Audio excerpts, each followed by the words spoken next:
कैसे हैं सभी? बढ़िया। रिवीजन हो रहा है। यहाँ गड़बड़ है। हैं? कम समझ आ रही? रिवीजन करो, आ जाएगा समझ। रिवीजन करोगे आ जाएगा समझ। ठीक है। हाँ। हाँ। नहीं आएगा।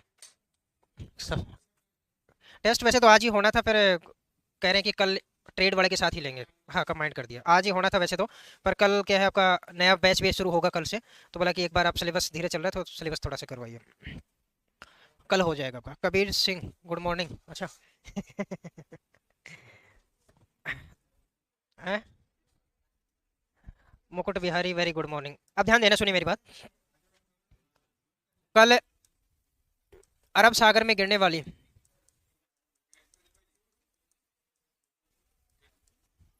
अरब सागर में गिरने वाली नदियों को हमने शुरू किया था। उसमें सबसे पहली जो नदी हमने ली थी वो कौन सी आपकी? माही नदी। अब माही नदी के बारे में कुछ आपने देखा था, ठीक है। एक तो हमने देखा उद्गम, आप ही को आंसर देने हैं। एक हमने देखा लंबाई। एक हमने देखा राजस्थान में लंबाई। एक प्रवेश राजस्थान में। एक उपनाम हमने देखे इसके। एक हमने परियोजना देखी, माही परियोजना। एक हमने विद्युत उत्पादन है उसका देखा। इन पर कल हमने चर्चा की थी माही के बारे में। ठीक है। उद्गम कहाँ से हो रहा था? हमने कहा कि राज्य की बात करें तो एमपी। अगर झील की बात करें तो, झील की अगर बात करें तो कौन सी? मेहंद झील। और अगर बात करें कि जिला कौन सा? धार। और अगर हमने बात करें कि भाई पर्वत या पहाड़ी कौन सी? अमरोरू। कौन सी थी? अमरोरू। अमरोरू। कोई दिक्कत इसमें? लंबाई की अगर बात करें तो लंबाई कितनी थी इसकी? 576। राजस्थान की कितनी? 171 किलोमीटर है। प्रवेश राजस्थान में खांदो गांव। और ये कहाँ पड़ता होगा? बांसवाड़ा में। उसके बाद में उपनाम उपनाम की बात करें तो वागड़ की। वागड़ की गंगा, कांठल की गंगा, आदिवासियों की गंगा। और एक दक्षिणी राजस्थान की स्वर्ण रेखा। स्वर्ण रेखा। उसके बाद में परियोजना की अगर बात की तो हमने कहा कि ये किसके बीच में? एक तो राजस्थान और किसके बीच में? प्रतिशत 45:55 का। मैंने कहा विद्युत उत्पादन में प्रतिशत 100% किसका है? राजस्थान का है। किसका है? राजस्थान का। कोई डाउट इसमें? ठीक है। Pramod Yadav sir, technical helper के लिए इनफ रहेगा क्या ये मैटर? मेरे हिसाब से ये भी इनफ नहीं है तो फिर। हाँ, टीएसपी एरिया है जो हम ट्राइब में जो एरिया बोलते हैं, ध्यान रखना। दक्षिणी राजस्थान है, दक्षिणी राजस्थान को हम किस में शामिल करते हैं? टीएसपी क्षेत्र में। टीएसपी क्षेत्र, टीएसपी क्षेत्र का मतलब ट्राइब यानी आदिवासी बहुल क्षेत्र। आदिवासी बहुल क्षेत्र है जहाँ यहाँ पर ज़्यादातर जो आपकी जो आदिवासी हैं, जो जनजाति हैं, वो आपको यहाँ पर देखने को मिलती है। इसलिए हम क्या कह देते हैं इसको? आदिवासियों की गंगा भी कह देते हैं। ठीक है। और मेरे हिसाब से आप पुराने पेपर देखेंगे, मेरे हिसाब से कोई क्वेश्चन है बाहर से नहीं आ रहा होगा। देखो 100% तो देखो किताबें भी नहीं होती, 100% में कोई टीचर हो सकता है। कि ऐसा है कि भाई आपका जो पेपर आया उसमें, हाँ इतना है कि भाई 90 से आपका 99% आपका जो मैटर है आपको मिल जाएगा। एक दो क्वेश्चन आपको कोई भी पेपर ले लीजिए, कोई भी आप किताब उठा के ले लीजिए या किसी टीचर के नोट्स ले लीजिए। ये नहीं है कि कोई भी टीचर अगर कहता है कि 100% आएगा तो भाई उसमें सत्यता बिल्कुल नहीं है। ना मैं कह सकता कि मेरे मैटर में 100% आएगा। हाँ, इतना मैटर जरूर होगा कि आपका सिलेक्शन हो जाएगा। ठीक है। चलिए। क्या चीज़? नागौर में टीएसपी नहीं है। नागौर में कहाँ टीएसपी है? नागौर में नहीं है। देखो आप कोई भी वैकेंसी आती है तो उसमें एक नॉन टीएसपी और एक टीएसपी लिखा होता है। नॉन टीएसपी का मतलब जो आदिवासी बाहुल क्षेत्र से बाहर के जो क्षेत्र है वो आपके है नॉन टीएसपी में। टीएसपी का मतलब जो आदिवासी बाहुल क्षेत्र है वहाँ, उनके लिए वैकेंसी अलग से निकलती है, उनके पद भी अलग होते हैं, जिसमें सिर्फ और सिर्फ उन्हीं व्यक्ति को शामिल किया जाता है, उन्हीं विद्यार्थियों को शामिल किया जाता है जो टीएसपी क्षेत्र में। हाँ। है। नहीं नहीं, उसमें क्या है कि कोई भी हो सकता है। नहीं नहीं, ऐसा नहीं होता है। आप जाके ऐसे तो आप कहोगे सर कि मैं जाति बदल लेता हूँ अपनी, जनरल से मैं टीएसपी में, एससी एसटी में शामिल। शांत रहें। सुनिए मेरी बात। पहले क्या होता था कि भाई ये होता था जनरल आपका, ये जातिवाद आपको देखने को मिलता था जनरल और आपके एससी एसटी के मध्य। ठीक है। और अभी क्या हो रहा है कि इन जनरल वाले किसी कैंडिडेट को बोले ना आप किस जाति में शामिल होना चाहते हो, वो कैसे इसमें, क्यों? क्योंकि रोजगार मिल जाता है। ठीक है, ईडब्ल्यूएस तो अभी आया है। अब एक एक चीज दूसरी भी है, ध्यान रखना, ईडब्ल्यूएस में किसको शामिल किया है? आर्थिक रूप से कमजोर। आर्थिक रूप से कमजोर मतलब जिसकी सालाना इनकम है 8 से 10 लाख रुपए। पहले 8 लाख थी, अब से मेरे हिसाब से 10 लाख कर दी बढ़ाकर। अभी मेरे हिसाब से पहले जब शुरुआत में ईडब्ल्यूएस का प्रावधान आया था आपका, ईडब्ल्यूएस में जो प्रावधान था कि भाई 8 लाख तक जो इनकम है, किसी की वार्षिक इनकम है, तो वो क्या हो सकता है, आपका आर्थिक रूप से क्या है, कमजोर है। अब ध्यान रखना, 8 लाख में आप 12 का भाग दीजिए तो रेशो अभी शायद 10 लाख कर दिया। तो कहने का मतलब 10 का भी अगर देखें 12 का रेशो दे तो मेरे हिसाब से 80,000 रुपये कोई महीने का कमा रहे हैं। वो क्या है, छोड़िए, अपना मुद्दा नहीं है ये।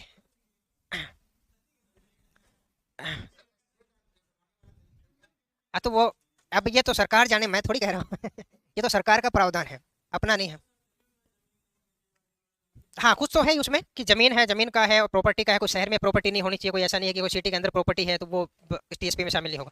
उसमें भी ध्यान रखना, ओबीसी में भी काफी लोग आते हैं, तो ओबीसी में भी दो है, एक तो क्रीमी होता है और एक नॉन क्रीमी।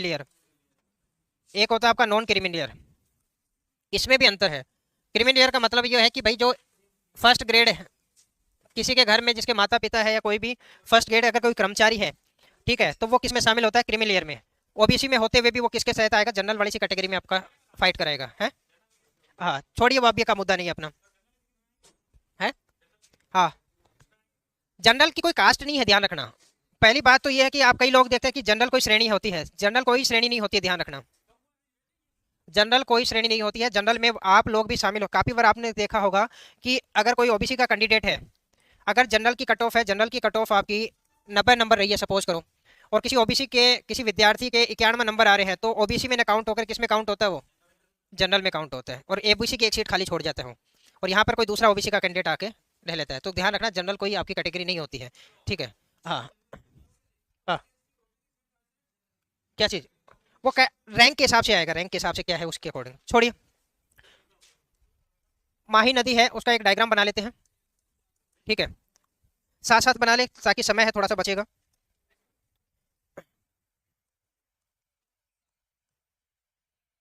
साथ साथ बनाएंगे, थोड़ा सा समय बच जाएगा।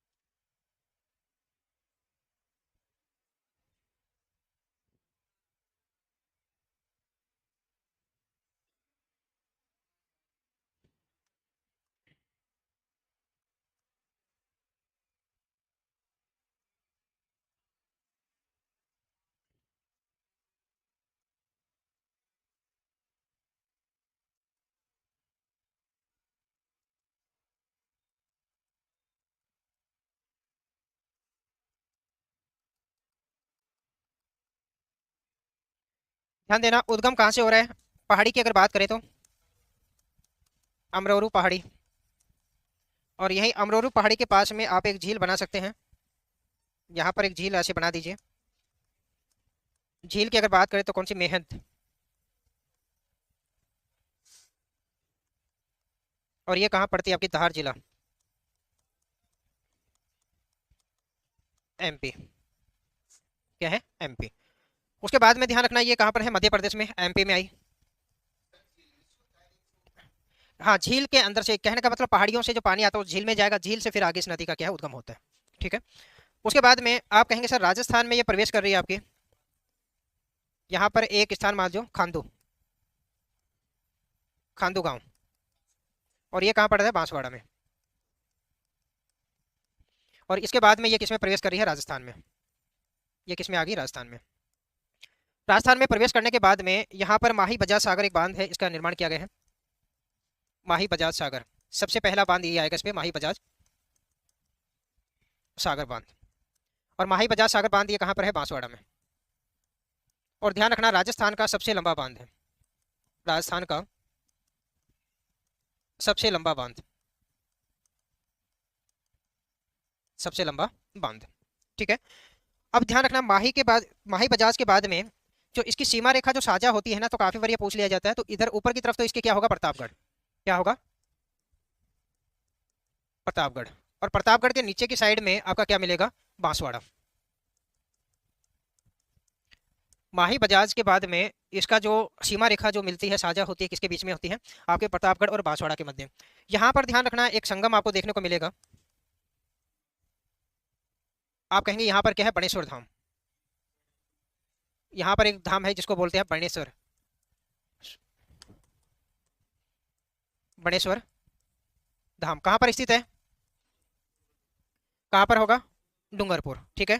और नवाटापुरा स्थान है। अगर स्थान विशेष की भी अगर बात करते हैं तो आप कहेंगे सर नवाटापुरा, नवाटापुरा।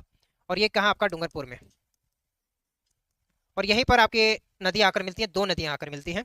एक नदी तो कौन सी? आपकी उदयपुर के साइड से निकल के आएगी, जो क्या है? सोम नदी।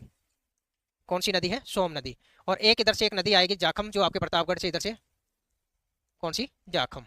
वैसे तो कहा जाता है ये जाखम किस में मिल जाती है? आपकी सोम में मिलती है, इसके जस्ट पहले। लेकिन हम इसके अंदर भी इसको शामिल कर लेते हैं। तो ध्यान देना, दो नदियां हैं यहाँ पर त्रिवेणी संगम का निर्माण हो रहा है, आपका सोम, जाखम और आपका किसका? माही का। वहीं पर आपका बणेश्वर धाम है, ठीक है। इस बणेश्वर धाम के बाद में ये सीमा रेखा का निर्धारण करती है। इधर तो आपका क्या हो जाएगा? डूंगरपुर, डूंगरपुर। और इधर आपका क्या हो जाएगा? बांसवाड़ा। इन दोनों के बीच में क्या है? सीमा रेखा बनाएगी, ठीक है। उसके बाद में ध्यान रखना, यहाँ पर एक बांध है, बांध का निर्माण होता है। इस बांध के बात करेंगे तो ये कौन सा? कागदी पिकअप बांध। ये कौन सा है? कागदी, कागदी पिकअप बांध, पिकअप बांध। ये कहाँ पड़ता है आपका? डूंगरपुर। कहाँ पड़ेगा आपका? डूंगरपुर में, ठीक है। उसके बाद में ध्यान रखना, ये जो बांध आगे एक और आपको देखो, कडाना बांध। एक बांध और बनता है, ये कहाँ है? कडाना बांध, कडाना बांध। अब ये ध्यान रखना, कडाना बांध कहाँ पर है? तो ये ध्यान रखना, महिसागर जिला पड़ता है। किसका? महिसागर जिला किसका पड़ेगा? गुजरात का, गुजरात का। और ध्यान रखना, यही महिसागर से अगर पूछा जाए कि गुजरात में कहाँ से प्रवेश करती है, तो ध्यान रखना यहाँ पर एक महिसागर जो आपका इसका जिला पड़ता है, गुजरात का, महिसागर। और ये महिसागर कहाँ का? गुजरात का। और यहीं से ये किसमें प्रवेश करती है? आपकी गुजरात में। और ये कडाना बांध जो बनाया गया है, तो ध्यान रखना, ये कडाना बांध है तो किसका? गुजरात का। लेकिन इसका जो भराव क्षेत्र, जब इसमें नदी का पानी आता है तो इसका भराव क्षेत्र कहाँ तक चला जाता है? आपका डूंगरपुर तक, ठीक है। लेकिन इसका जो भराव है, भराव क्षेत्र कहाँ तक फैला हुआ है? डूंगरपुर तक, डूंगरपुर तक, ठीक है। इसके भराव क्षेत्र की अगर बात करते हैं तो कहाँ तक है? डूंगरपुर तक। उसके बाद में आगे जाकर ये लास्ट में आपके क्या है? यहाँ पर कच्छ का रन है, या आप कहेंगे आगे खंबात की खाड़ी है। कहाँ चली जाएगी? इधर आप देखेंगे खंबात की खाड़ी, खंबात की खाड़ी। तो लास्ट में इसके मुहाने की जब आप बात करते हैं तो क्या है? आपकी खंबात की खाड़ी, ठीक है। तो कह सकते हो कि भाई इसकी जो सीमा रेखा की अगर बात करते हैं, तो अगर राज्यों की बात करें तो राज्य कौन? मध्य प्रदेश, राजस्थान और आपका गुजरात। यहाँ पर कहाँ पे है? गुजरात के अंदर। यहाँ कहाँ बहेगी? गुजरात में। अगर राजस्थान में बात करें तो खांडू गांव से प्रवेश की है, और जो गुजरात का महिसागर है वहां तक की आपकी जाएगी। टोटल इसकी लंबाई देखते हैं तो टोटल लंबाई कितनी आपकी? 576। और यहाँ से खांडू गांव से ये घूमकर यहाँ पर आ रही है, आपके महिसागर तक आ रही है, तो वहां तक इसकी लंबाई 171 किलोमीटर है, ठीक है। अब ध्यान देना, इसका प्रवेश किधर से हो रहा है? आप कहेंगे सर इसका प्रवेश किधर से है? इसका जो प्रवेश है वो किधर से हो रहा है? आप कहेंगे इसका प्रवेश, प्रवेश किधर से है? दक्षिण दिशा से, दक्षिण से, ठीक है। और इसका जो निकास है, वापस से देखो, इसका निकास भी किधर हो रहा है? इसका निकास है वो भी किधर हो रहा है? दक्षिण में, दक्षिण में।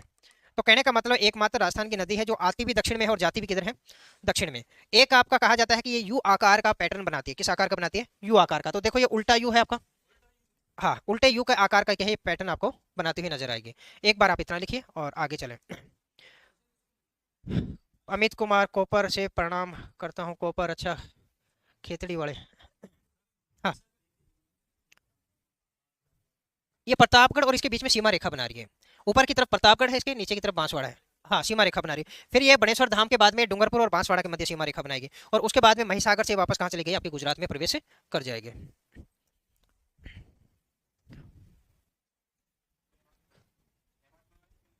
नवाटापुरा, नवाटापुरा बोलते हैं, नवाटापुरा ही तो लिखा है यहाँ पे। क्या है Nawatapura? Rahul, Ranjeet Singh, very good morning.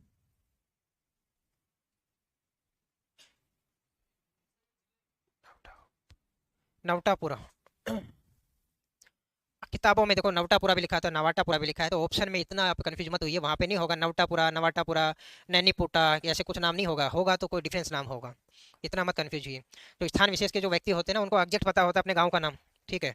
अब जैसे कि भाई कही है, जैसे किताबों में लिखा होता है, जैसे कोपर की है कलिहान की खान, वास्तव में वो कोलिहान है। अब मैं उसको पढ़ूंगा तो मैं कहूँगा ये कलियान नहीं सर, क्या है, कोलियान है, ठीक है। तो किताबों में जो उसके सिमिलर से नाम है वो लिख देते हैं, बाकी एग्जैक्ट नाम स्थान विशेष का जो व्यक्ति होता है वो कहता है कि सर ये तो ये नाम है।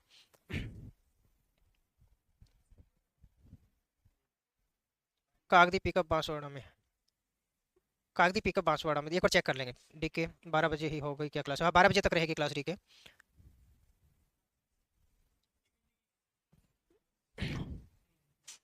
राहुल मैं वहीं का हूँ सर, हाँ इसीलिए आपको पता है वो नाम, शीलू फौजी। मैं बता दे रहा हूँ, बता दे रहा हूँ। है नहीं, 1 घंटे कैसे? अच्छा के 12 बजे, पता नहीं, मैं तो वैसे ही दिमाग लगाया नहीं मैंने। अच्छा मैंने वैसे बोल दिया, मेरा पहले वाला समय याद होगा 10 से 12 वाला। नहीं नहीं नहीं ऐसा नहीं है। मतलब एक बार खुशी मिल गई है।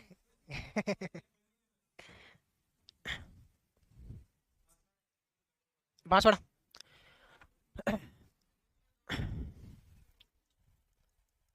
डूंगरपुर में है बांसवाड़ा। ध्यान रखना बड़ेश्वर धाम है, जो संत माऊ जी है उनके द्वारा जो यहाँ पर क्या है कि भाई बड़ेश्वर धाम है, माघ पूर्णिमा के दिन यहाँ पर क्या है, आपका मेला लगता है यहाँ पर, माघ पूर्णिमा, काफी बार क्वेश्चन पूछ लिया जाते हैं, ठीक है। और इसी को ही वागड़ का क्या है, कुंभ भी कहते हैं, क्या कहते हैं, वागड़ का कुंभ है, कह देते हैं कि वहाँ पर क्या है कि यहाँ पर विशेष रूप से क्या है कि जो वागड़ के आदिवासी लोग हैं या आदिवासियों का कुंभ भी है, वो भी कह दिया जाता है इसे।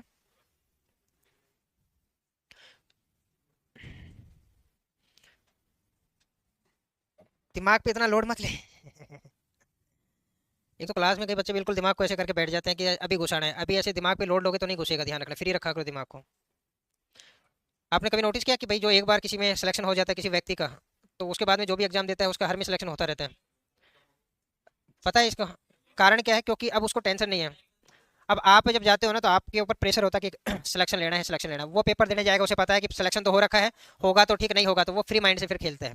और फ्री माइंड से फिर वो क्या करता है, जब तुक्के भी मारता है तो भी सही निकल जाते हैं उसके। हैं? बताएंगे, कर्क रेखा के बताएंगे।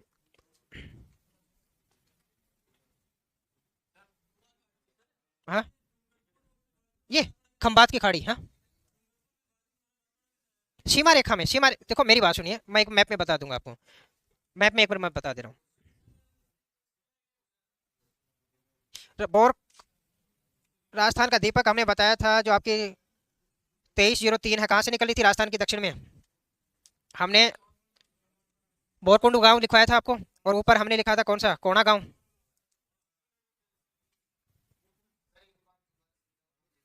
बता दे रहा हूँ, 1 मिनट रुक जाओ, मैं मैप में बता दे रहा हूँ। हाँ महिसागर जिला है गुजरात का। मैं बता दे रहा हूँ, एक बार मैं इस मैप को आपको, जो राजस्थान का मैप है उसमें समझा दे रहा हूँ, ध्यान देना, सुनिए मेरी बात। मध्य प्रदेश में एक पहाड़ी क्षेत्र है, विंध्याचल जो पहाड़ी है उसके दक्षिण में, उत्तर दिशा में एक पहाड़ी क्षेत्र पड़ता है जिसे बोला जाता है अमरोरू की पहाड़ियाँ।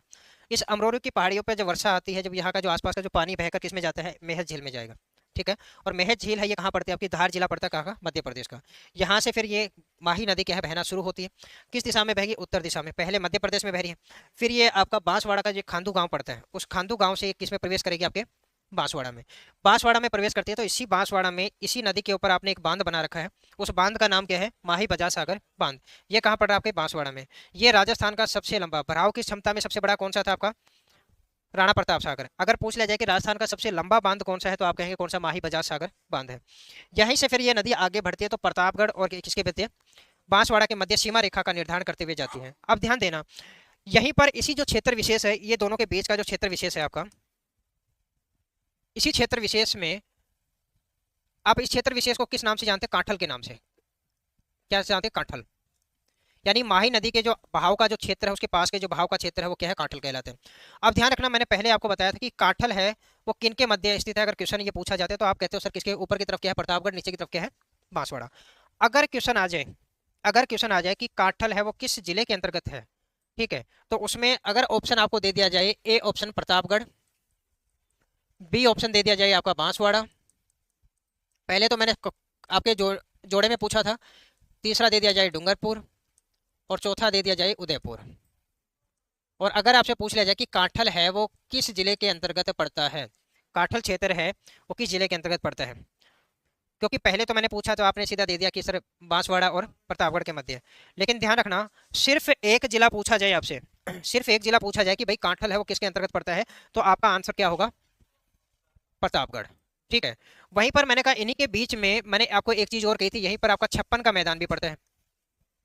क्या पड़ता है? छप्पन का मैदान। अगर आपसे टुकड़ों में से जोड़े में पूछा जाता है कि भाई छप्पन के मैदान कहाँ पड़ते हैं, तो आप कहेंगे कि प्रतापगढ़ और बांसवाड़ा के मध्य। लेकिन एक ही जिला दे दिया जाए आपके ऑप्शन में कि भाई छप्पन का मैदान है वो किस जिले के अंतर्गत पड़ते हैं, तो फिर आपका आंसर क्या होगा? बांसवाड़ा। फिर आपका आंसर क्या होगा? बांसवाड़ा। ठीक है, इस चीज को भी आप ध्यान में रखना। अगर दो जिले पूछे हैं, युग में पूछा है, तो आपका प्रतापगढ़ और बांसवाड़ा। अगर सिर्फ और सिर्फ एक जिला पूछा है, तो काठल जब पूछा है तो आपको किस में जाना है? प्रतापगढ़ में। और छप्पन का मैदान अगर पूछा है तो किस में जाना है? बांसवाड़ा में। मैं लिखवा दूंगा इसको आगे। ठीक है। उसके बाद में ये आगे जाती है तो एक बनेश्वर धाम एक पड़ता है, नवटापुरा या नवाटापुरा, या नवाटापुरा भी कह देते हैं। ठीक है। वहीं पर इस माही नदी में दो नदियां आकर मिलती हैं। ठीक है। एक कौन सी? जाखम नदी, और एक कौन सी? सोम नदी। और जहां पर ये मिलती हैं उसे हम बोलते हैं त्रिवेणी संगम। इसी त्रिवेणी संगम पर संत माऊजी के द्वारा एक धाम की स्थापना की गई, जिसे किस नाम से जानते हैं? बड़ेश्वर धाम के नाम से जानते हैं।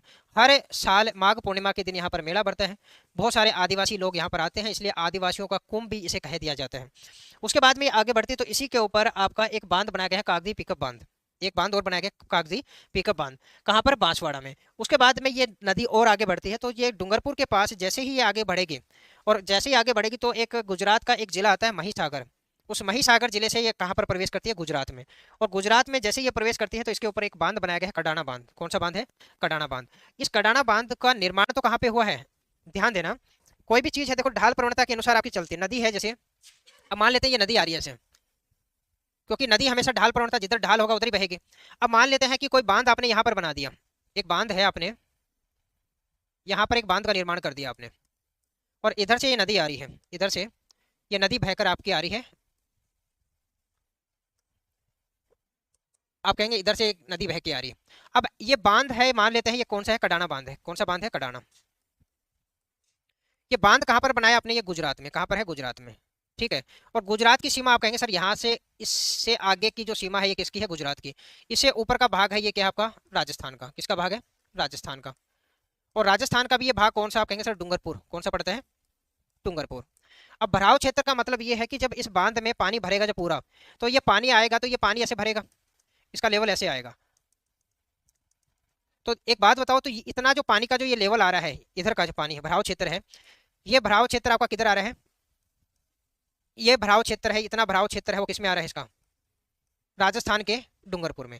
तो यही वहां पर लिखा गया है, जो आपका कडाना बांध है उसका निर्माण तो कहाँ पे किया आपने? गुजरात में।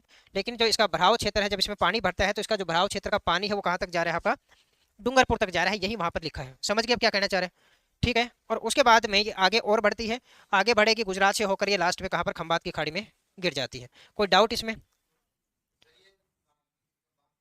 हाँ। ठीक है। अब कईयों को तो ये लग रहा है कि ये ध्यान रखना, जब सीमा रेखा बना रही है डूंगरपुर और बांसवाड़ा, ठीक है, तो ऐसा नहीं कि बिल्कुल सीमा सीमा के सहारे चलिए, कभी डूंगरपुर की सीमा पे लगी, थोड़ी डूंगरपुर में चली गई, फिर वापस से किधर आ गई? बांसवाड़ा में। तो ऐसा है नहीं कि भाई बिल्कुल सीमा रेखा के सारे ऐसे घुमाव के साथ में चलती है। नदी तो अपनी ढाल प्रवणता के अनुसार चलेगी, लेकिन हम मान लेते हैं कि ये दोनों के बीच में क्या सीमा रेखा का निर्धारण करती है। ठीक है, इतना चले। उस मैप में बताने की आवश्यकता है कि आपकी है?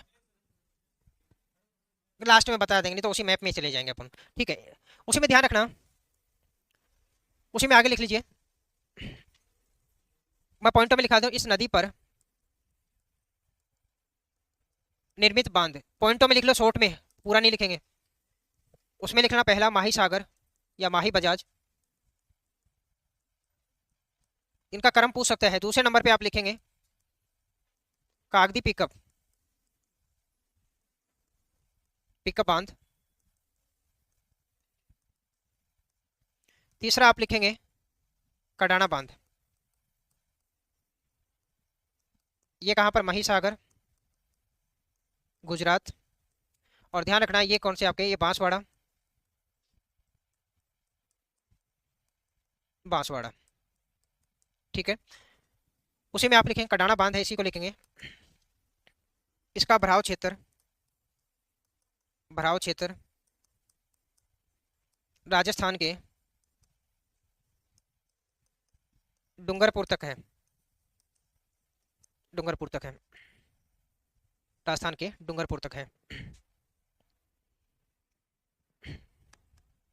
उसी के बाद में इस नदी के लिख लेना, यह है यू आकार या उल्टे यू आकार, उल्टे यू आकार का निर्माण करती है,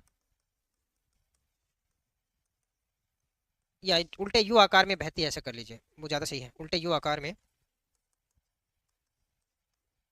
बहती है। ठीक है, उसी में लिखना कर्क रेखा को, कर्क रेखा को 2 बार काटती है, 2 बार,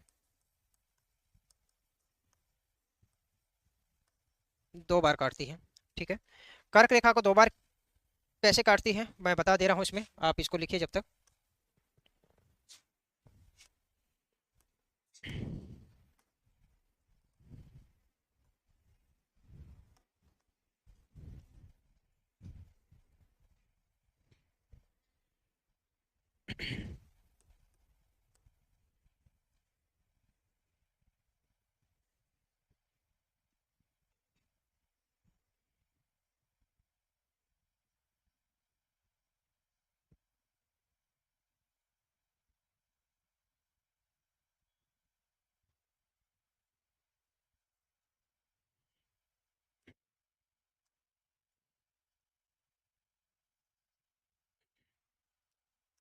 आप सभी को पता है कर्क रेखा राजस्थान के कहाँ से गुजर रही है? दक्षिण दिशा से।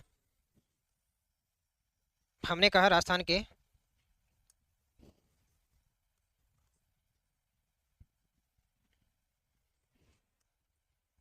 ये क्या आपकी 23.5 डिग्री उत्तरी अक्षांश रेखा है, जिसे आप क्या कहते हैं? कर्क रेखा। ठीक है, और आपको ये भी पता है कि इस नदी का जो राजस्थान में प्रवेश होता है कहाँ? बांसवाड़ा से, बांसवाड़ा से ये ऊपर की तरफ जाएगी और ऐसे बह कर ये वापस से इधर आपके कहाँ चली जाएगी? खंबात की खाड़ी में, खंबात की खाड़ी में। ये आपकी कौन सी मेहद झील है? मेहद झील।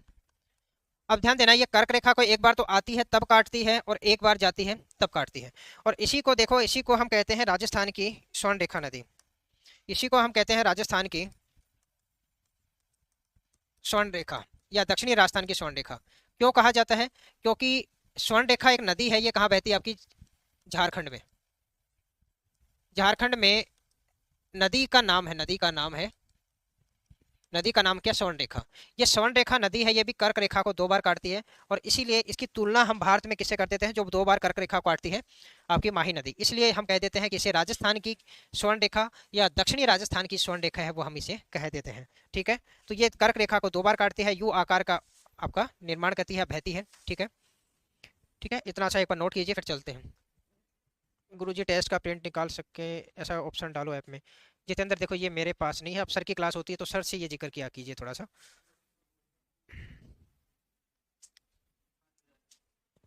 भूरा मीणा, गुड मॉर्निंग प्रदीप। जीजे, जीजे का मतलब गुजरात है, जीजे का मतलब गुजरात। वो जीजा नहीं है, गुजरात है ये, गुजरात है।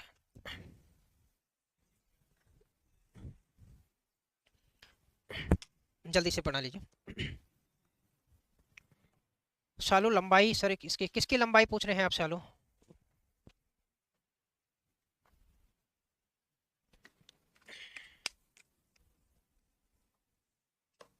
एराव नदी, एरू नदी या ईरो नदी। एक बार क्वेश्चन पूछ लिया कि एकमात्र ऐसी नदी जो आपकी जो माही बजाज सागर बांध से पहले मिलती है, बाकी सारी की सारी नदियां कहाँ हैं? बाद में मिलती हैं, तो वो किसे ईरू नदी या एरू नदी या एराव नदी भी कह देते हैं। करेंगे, एक बार लिख लीजिए इसको।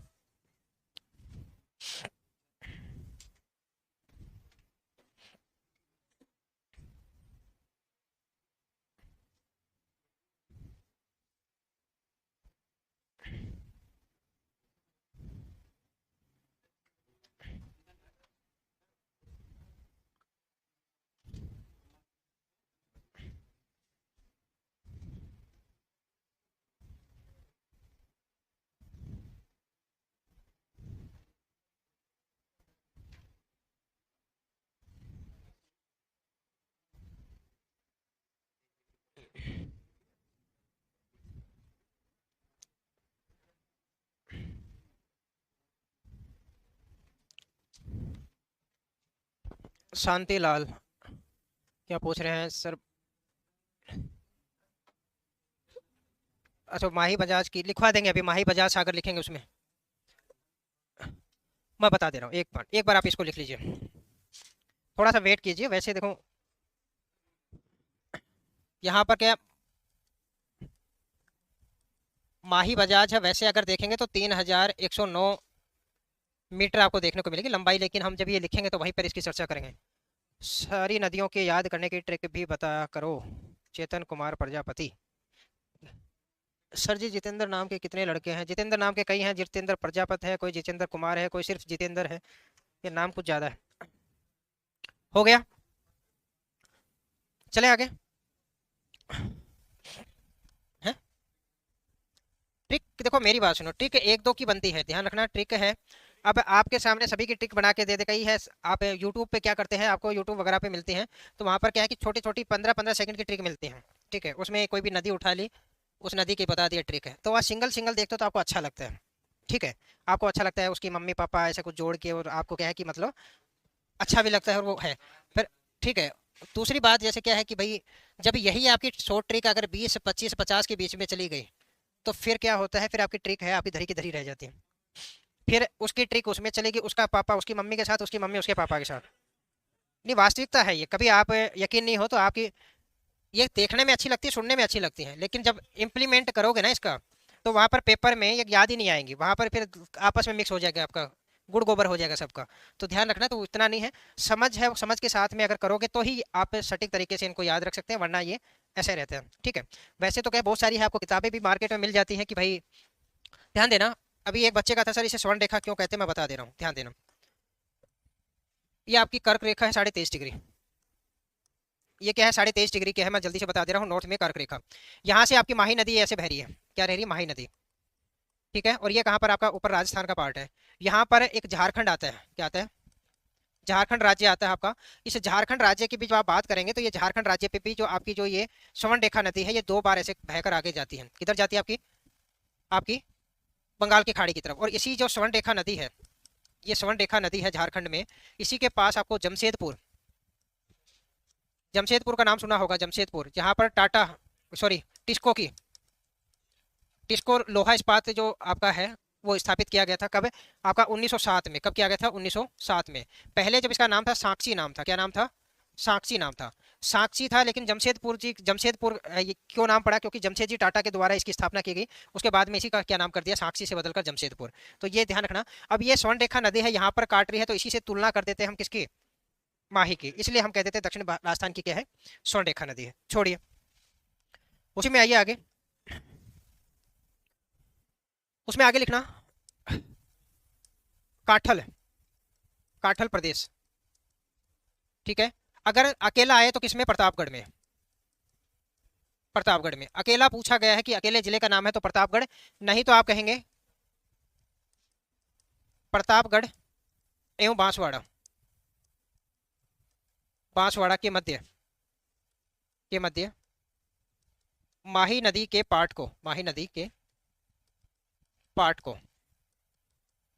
कहते हैं, जो निकटवर्ती जो भाग है उसको कहा जाता है, ठीक है? वहीं पर आप लिखेंगे छप्पन का मैदान, छप्पन का मैदान, छप्पन के मैदान की अगर बात करेंगे, तो ये कहाँ पर, वैसे अगर पूछा जाए तो बांसवाड़ा, अगर सिंगल जिला पूछा गया है तो बांसवाड़ा, नहीं तो आप कहेंगे प्रतापगढ़ एवं बांसवाड़ा के मध्य, बांसवाड़ा के मध्य छप्पन नदी नालों का समूह, नदी नालों के मध्य समूह, या मध्य निर्मित मैदान, निर्मित बेसिन कह सकते हो, बेसिन है, ठीक है? उसी में आप लिखेंगे माही में केवल 2 नदियां, केवल 2 नदियां बाईं ओर से मिलती हैं, बाईं ओर से मिलती हैं। और बाईं ओर से मिलने वाली नदियां कौन सी, एक तो अनास एवं एक चाप नदी, चाप नदी। बाकी सारी की सारी नदियां इसके किधर से गिर रही हैं, आपके दाईं ओर से, ठीक है? उसके अलावा कहेंगे नोट डाल के ईरू, या इसी को क्या कहते थे एरू, या इसी को क्या कहते थे एराव, एराव नदी। सभी इसी के नाम है, अलग अलग किताबें अलग अलग लिख देती हैं। ठीक है। एकमात्र नदी, माही की एकमात्र नदी, माही की एकमात्र नदी जो माही बजाज सागर बांध से पहले मिलती है, पहले मिलती हैं। बाकी सारी की सारी नदियां क्या हैं, इसके बाद में मिलती हैं। अन्य सहायक नदियों की अगर बात करें, अन्य सहायक नदियां, अन्य सहायक नदियों की अगर बात करते हैं तो उराव है अन्य सहायक नदी। तो कौन सी, एक तो मोरेन, क्या हो जाती है, मोरेन। और ध्यान रखना, मैंने कहा मोरेल अलग थी, ये मोरेन है, ध्यान रखना वो मोरेल थी। ठीक है। उराव है, उराव भी एक नदी आपको देखने को मिल जाएगी। एक आपकी सोम है, एक जाखम है। वैसे तो ये जाखम सोम में आके मिलती है, लेकिन इसकी सहायक नदियों में मान लेते हैं। उसके अलावा कौन सी हो गई, अनास हो गई, चाप हो गई, ईरू, एरू, एराव, ये हो जाएगी। झारखंड में माही नहीं है, झारखंड में स्वर्ण रेखा नदी है गौरव शर्मा। झारखंड में आपकी कौन सी है, आपकी स्वर्ण रेखा नदी है। माही नदी अपने यहाँ पे ही है, वहां पे नहीं है।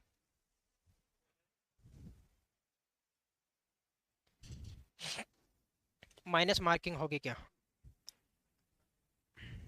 प्रदीप राजस्थान जी के बुक कौन से है, प्री में नहीं होगी, मेंस में।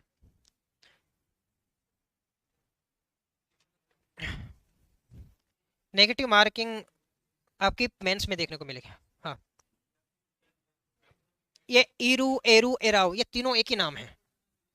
ये तीनों एक ही नाम है, तो ये कंफ्यूज मत होना कि तीनों ये अलग अलग नदियां नहीं है, एक ही नदी के नाम है।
Harish Kumar, very good morning.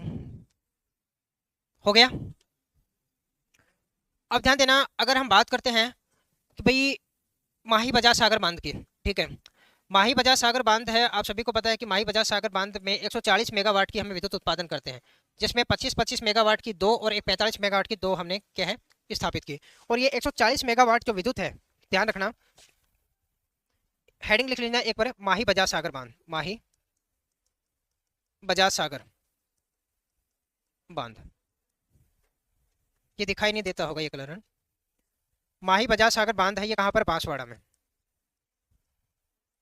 कहाँ पर, खोरखेड़ा में, खोरखेड़ा में। बांसवाड़ा का भी स्थान विशेष पूछ लिया जाता है, खोरखेड़ा। ठीक है, बोरखेड़ा मत कर देना इसको, ठीक है, खोरखेड़ा। और यहाँ पर इसका जो निर्माण है ये 1983 ईस्वी में। ठीक है। उद्घाटन किसने किया अगर पूछ लिया जाए, इसका उद्घाटन इंदिरा गांधी के द्वारा किया गया, इंदिरा गांधी द्वारा, ठीक है। सबसे लंबा बांध है, ये हमने लिख लिया, सबसे लंबा बांध है। इसकी लंबाई की अगर बात करें, लंबाई कितनी है, 3109 मीटर इसकी लंबाई आपको देखने को मिलेगी। उसके बाद में ध्यान रखना है विद्युत उत्पादन, तो आप कहेंगे विद्युत उत्पादन कितना, 140 मेगावाट, 140 मेगावाट। और इस पे ध्यान रखना इकाइयाँ कितनी हैं, टोटल 4 इकाइयाँ हैं, जिसमें दो इकाइयाँ है ना, दो इकाइयाँ, वो तो क्या है आपकी 25 मेगावाट। 25 मेगावाट गुना दो बराबर कितनी होगी? 50 मेगावाट। ठीक है। और दो इकाइयाँ इस पर कौन सी हैं आपकी? 45 मेगावाट की। दो इकाइयों की बात करें तो वो क्या है? 45 मेगावाट। और इसको दो से गुणा करेंगे तो कितनी होगी? 90 मेगावाट। ठीक है, तो टोटल इकाइयाँ कितनी आपकी? चार। उसमें लिखना कुल विद्युत उत्पादन का, कुल विद्युत उत्पादन का 100% उपभोग राजस्थान द्वारा, राजस्थान द्वारा किया जाता। और ध्यान रखना, अभी राजस्थान का दूसरा जो न्यूक्लियर पावर प्लांट है वो यहीं बांसवाड़ा में, यहीं पर स्थापित किया जाएगा। ठीक है। हाँ, अभी कार्य शुरू हो गया है।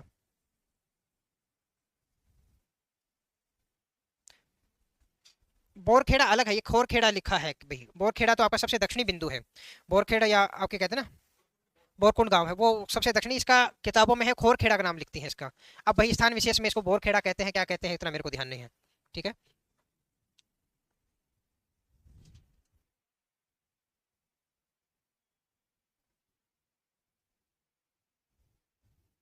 बायां तो बायां होगा, आते वक्त जाते वक्त क्या होता है बाएं का? बायां तो बायां ही होगा। अभी देखो ये बात है, ये ऐसे बाएं आ रही है तो इसका ये बड़ा पार्ट सारा, ये इधर वाला पार्ट क्या है इसका? बायां है। और ऊपर का सारा पार्ट ये क्या है आपका? दायां पार्ट है। अगर नदी की बहाव क्षेत्र ऐसे है तो बायां तो बायां रहेगा। ऐसा थोड़ी कि इधर गई है तो बायां इधर है, उधर आएगी तो बायां इधर हो जाएगा। जो इसका बहाव क्षेत्र है उस बहाव क्षेत्र के अकॉर्डिंग बायां तो एक ही रहेगा। बोरखेड़ है सर, ठीक है कोई नहीं, जे बोरखेड़ है। Uday Singh very good morning. Pam नदी भी सहायक नदी है। पाम भी है, ऐसे तो भराव नदी है वो भी इसकी सहायक नदी है। ऐसे तो भराव नदी है वो भी इसकी सहायक नदी है। इतने नाम याद रखने की जरूरी है नहीं, जो महत्वपूर्ण है वो नाम लिख लिया अपन ने।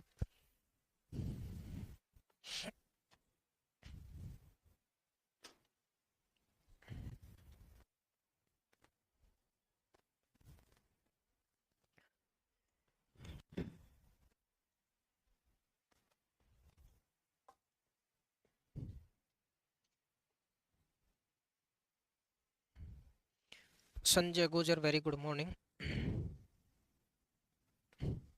शीलू फौजी क्लास में कितने बच्चों को ये जिज्ञासा रहती है क्लास में कितने? कई बच्चों को रहती है कि सर ऑनलाइन कितने हैं। हैं?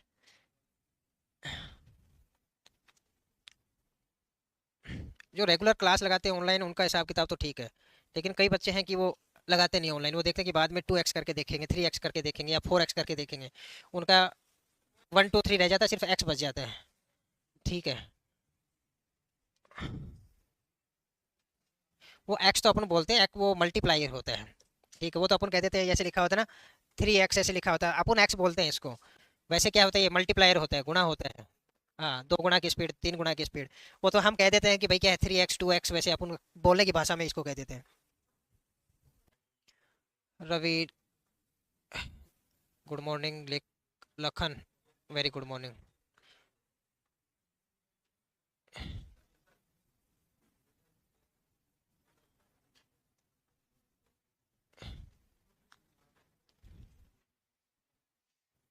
लक्की कुमार, अन्य नदियां बारहमासी नदियां हैं क्या? अन्य नदियां बारहमासी नदियां, बारहमासी नदियों में दो ही नदियों को हम शामिल करते हैं, एक तो किसको? चंबल को, और एक किसको माही को। ठीक है। और उसमें भी अगर दोनों ऑप्शन में हो तो किसको करना है आपको? चंबल को करना है, क्योंकि माही नदी का एक समय था जिसमें माही नदी का जो आवक है वो राजस्थान में नहीं पहुंच पाई थी। ठीक है। मनीष बिनानी सर, आप जी के टीचर चेंज करो।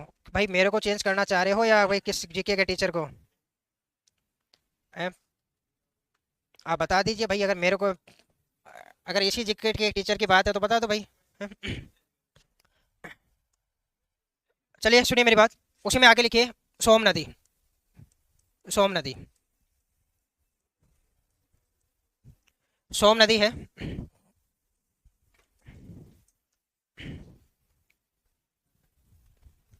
सोम नदी की अगर बात करते हैं तो ध्यान रखना, इसका उद्गम की अगर बात करें, उद्गम कहाँ पर है? बिच्छा मेड़ा, पहाड़ी, उदयपुर। ठीक है। इसके विस्तार की अगर बात करें,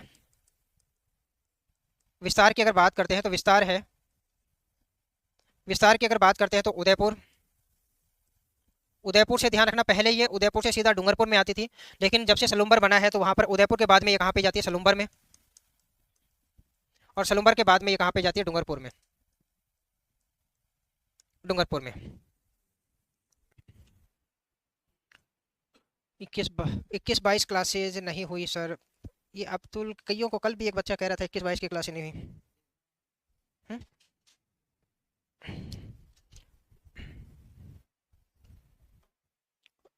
ठीक है, उसमें ध्यान देना, इसका समापन अगर बात करें, समापन या इसका मुहाना कहाँ पर है, इसका समापन या मुहाना कहाँ पर है इसका, तो आप कहेंगे बनेश्वर धाम, बनेश्वर धाम। ठीक है, ये क्या है, सावला तहसील पड़ती है कोई, सावला तहसील, और इस सावला तहसील का एक गांव है नवाटापुरा है, नवाटापुरा जो भी है, ठीक है, वहां पर ये क्या है आपको देखने को मिलेगा। ठीक है, उसी में ध्यान रखना, यहीं पर जो बनेश्वर धाम है इसी में यहीं पे लिख लीजिए आप, इसकी स्थापना है वो किसके द्वारा की गई, इसकी स्थापना संत मावजी के द्वारा, मावजी द्वारा। उसके बाद में अगर बात करें, यहाँ पर मेला कब लगता है, माघ पूर्णिमा को, मेला कब लगता है, माघ पूर्णिमा को। ठीक है, वहीं पर अगर बात करें तो एकमात्र, एकमात्र मंदिर जहाँ खंडित शिवलिंग की पूजा होती है, जहाँ खंडित शिवलिंग की पूजा होती, जहाँ पर खंडित शिवलिंग है उसकी पूजा होती है। ठीक है, इसी में लिखना, इसी नदी के मुहाने पर या इसी नदी के किनारे पर कर लीजिए, किनारे पर देव सोमनाथ मंदिर,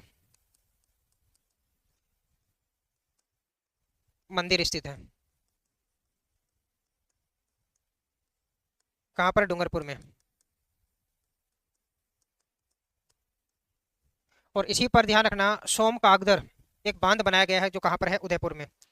आप कहेंगे इसी नदी पर सोम कागदर,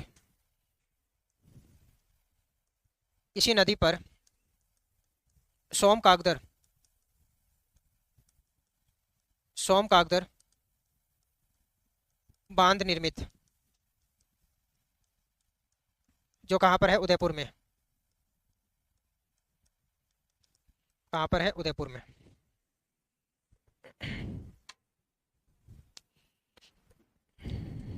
सर आप टेस्ट, आज टेस्ट ले रहे थे ना, आज कल होगा ओम प्रकाश नागर, कल मैंने आते ही क्लास में बताया था आपको कि कल जो आपका टेक्निकल वाला जो है उसके साथ मिलिए जाए।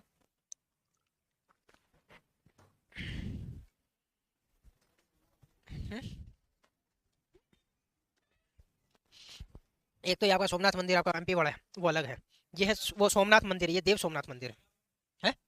हाँ, जिसपे आपका गौरी के आक्रमण वगैरह हुए हैं, जिसपे सबसे ज्यादा अगर कोई मंदिर है जो अरब आक्रमण को सहा था तो यही सोमनाथ मंदिर, सबसे ज्यादा आक्रमण इसी पे हुए, अरब आक्रमण। सर आज क्लासेज होगा क्या, क्या समझ नहीं आया जोगिंदर कुमार, आज या कल किस दिन एग्जाम होगा, कल होगा जोगिंदर कुमार।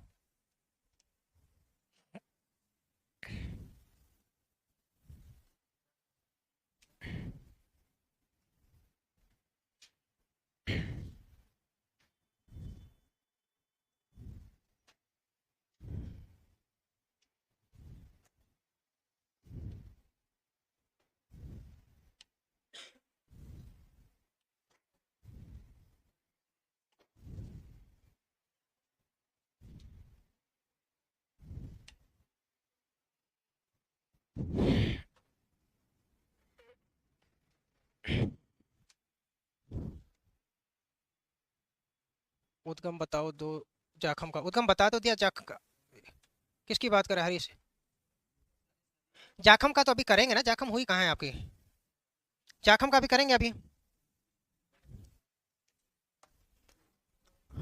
जाखम का भी करेंगे, जाखम का उद्गम। ठीक है, और ध्यान देना, इसको क्या कहा जाता है, वागड़ का वैभव भी कहा जाता है, लिख लीजिए यहीं पर इसका, वागड़ का वैभव कहा जाता। ये क्वेश्चन पूछा गया है, ध्यान रखना, वागड़ का वैभव, और उसमें बणेश्वर को भी नाम दिया था, ध्यान रखना, वागड़ का वैभव नाम पूछा गया पेपर में, ठीक है, और उसमें एक ऑप्शन क्या था, बणेश्वर धाम भी था। तो ध्यान रखना, ज्यादातर लोगों को क्या है, वागड़ का कुंभ है, आप कहते हैं आदिवासियों का कुंभ है, तो वो किसका नाम याद आता है उसको, बणेश्वर धाम का। लेकिन ध्यान रखना, वागड़ का वैभव अगर पूछा गया है तो वागड़ का वैभव आपका किसको कहते हैं, देव सोमनाथ मंदिर को कहा जाता है।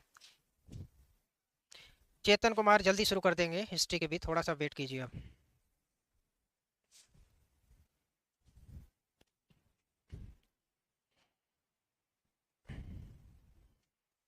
हो गया। उसके बाद में जाखम नदी है, उसको देख लेते हैं। इसकी सहायक नदी भी लिखनी है क्या, लिख लो, लिखने का मन है तो।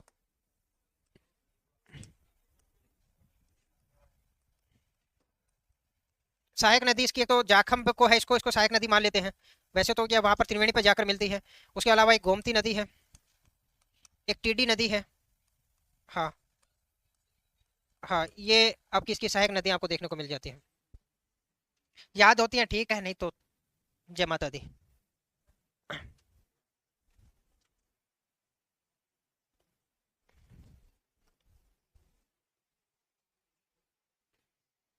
ध्यान रखना, जो नाम आता है कोई भी चीज है, अब ध्यान दें, जब भी आप देखते हैं तो आपको बहुत सारी चीजें हैं, जैसे ये, जैसे वागड़ का वैभव आया, तो इससे संबंधित आपके दिमाग में क्वेश्चन सीधा सा आ जाना चाहिए कि भाई क्वेश्चन जो पूछा जाएगा वो कैसे पूछा जा सकता है और कहाँ पर गलती करवाई जा सकती है। ठीक है, हो गया इतना, चलें आगे। आगे एक और नदी लिखो, जाखम नदी।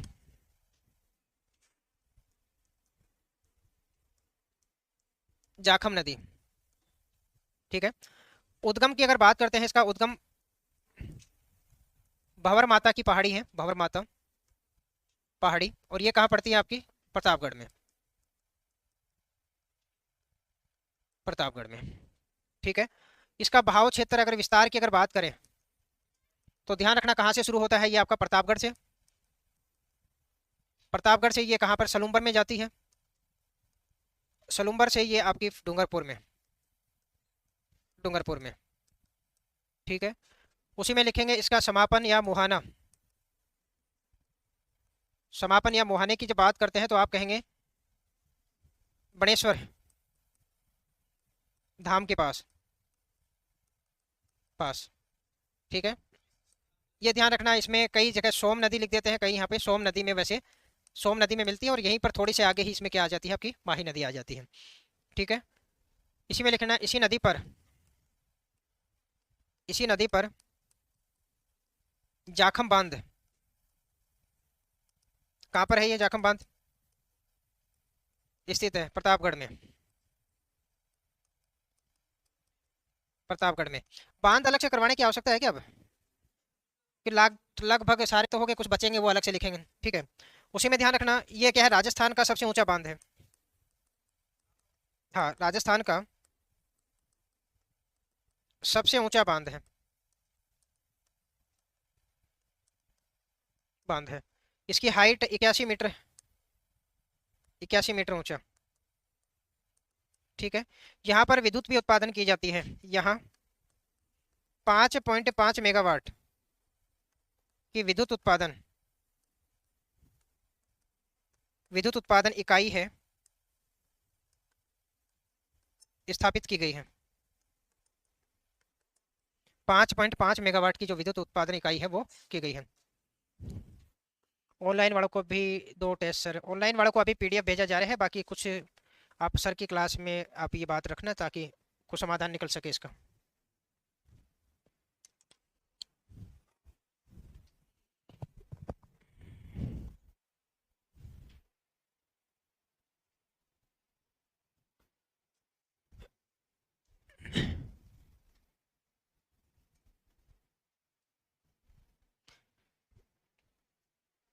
डीएसपी आज लिख रहे हैं अपना नाम, आई एम धर्मेंद्र, ठीक है भाई धर्मेंद्र। सर इनसे बनने वाले क्वेश्चन भी करवा दो कि क्या, करवाएंगे, मैं देखो जो क्वेश्चन बनने वाले होते हैं मैं साथ साथ बताते जाता हूँ। क्लास में जो भी है डाउट वाले क्वेश्चन क्या हो सकते हैं, कहाँ पर कन्फ्यूजन हो सकता है, मैं पहले ही उसको लिख देता हूँ कि भाई पेपर में वो गलतियाँ नहीं कर सकूँ, ठीक है। लास्ट में एक आपका सेक्शन रख दिया जाएगा जिसमें सारे के सारे क्वेश्चन है वो करवा दिए जाएंगे उसमें।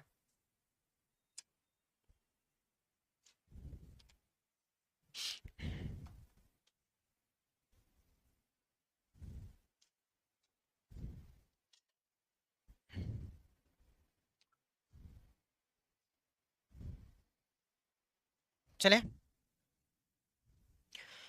उसमें कुछ नदियां हैं वो और लिख लेते हैं। जैसे एक मोरेन नदी है, मोरेन नदी है, डूंगरपुर में ही बहती है और केवल डूंगरपुर में ही मतलब बहती है। गलियाकोट से उसका उद्गम होता है, वहीं डूंगरपुर में जाके मिल जाती है। वहीं पर अगर बात करते हैं एराव नदी है, वो कहाँ पर, प्रतापगढ़ में इसका उद्गम होता है और कहाँ पर जाके मिल जाती है, आपके बांसवाड़ा में जाकर इसे मिल जाएगी। जैसे एक तो मोरेन नदी,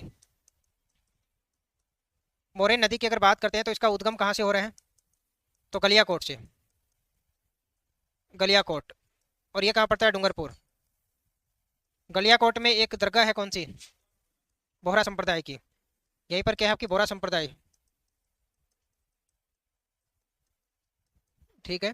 वहीं पर ध्यान रखना, समापन इसका कहाँ पड़ता है, समापन डूंगरपुर में, माही में मिल जाती है। किसमें, माही में, ठीक है। इसमें लिखना इसका बहाव क्षेत्र, इसका बहाव क्षेत्र केवल केवल डूंगरपुर में है, केवल क्या है, डूंगरपुर में है। वहीं पर आगे लिखना एराव, इसी के अन्य नाम क्या है, एरू या ईरू, ठीक है। उद्गम इसका कहाँ से होता है, प्रतापगढ़ से, प्रतापगढ़ से। और ध्यान रखना समापन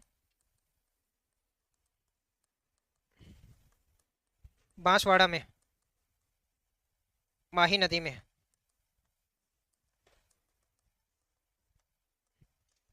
मिल जाती है, बांसवाड़ा में माही नदी में मिल जाती है।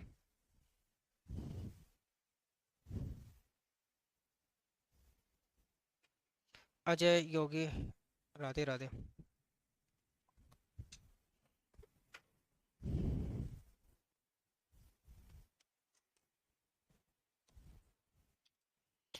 सीमा रेखा, दीपक सीमा रेखा बनाती है, ठीक है।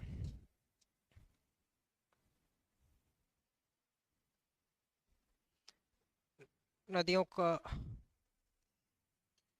बना दो माही का, मैप की बात कर रहे हैं, किसकी बात कर रहे हैं सरजीत आप।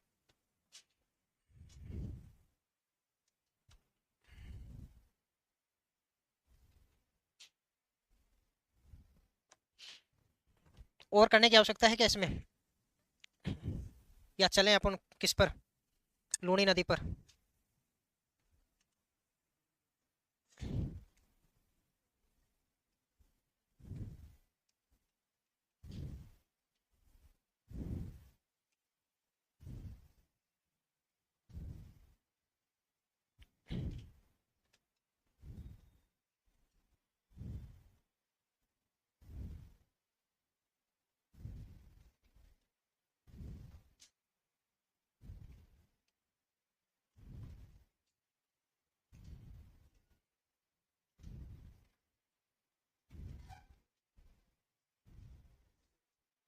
हो गया।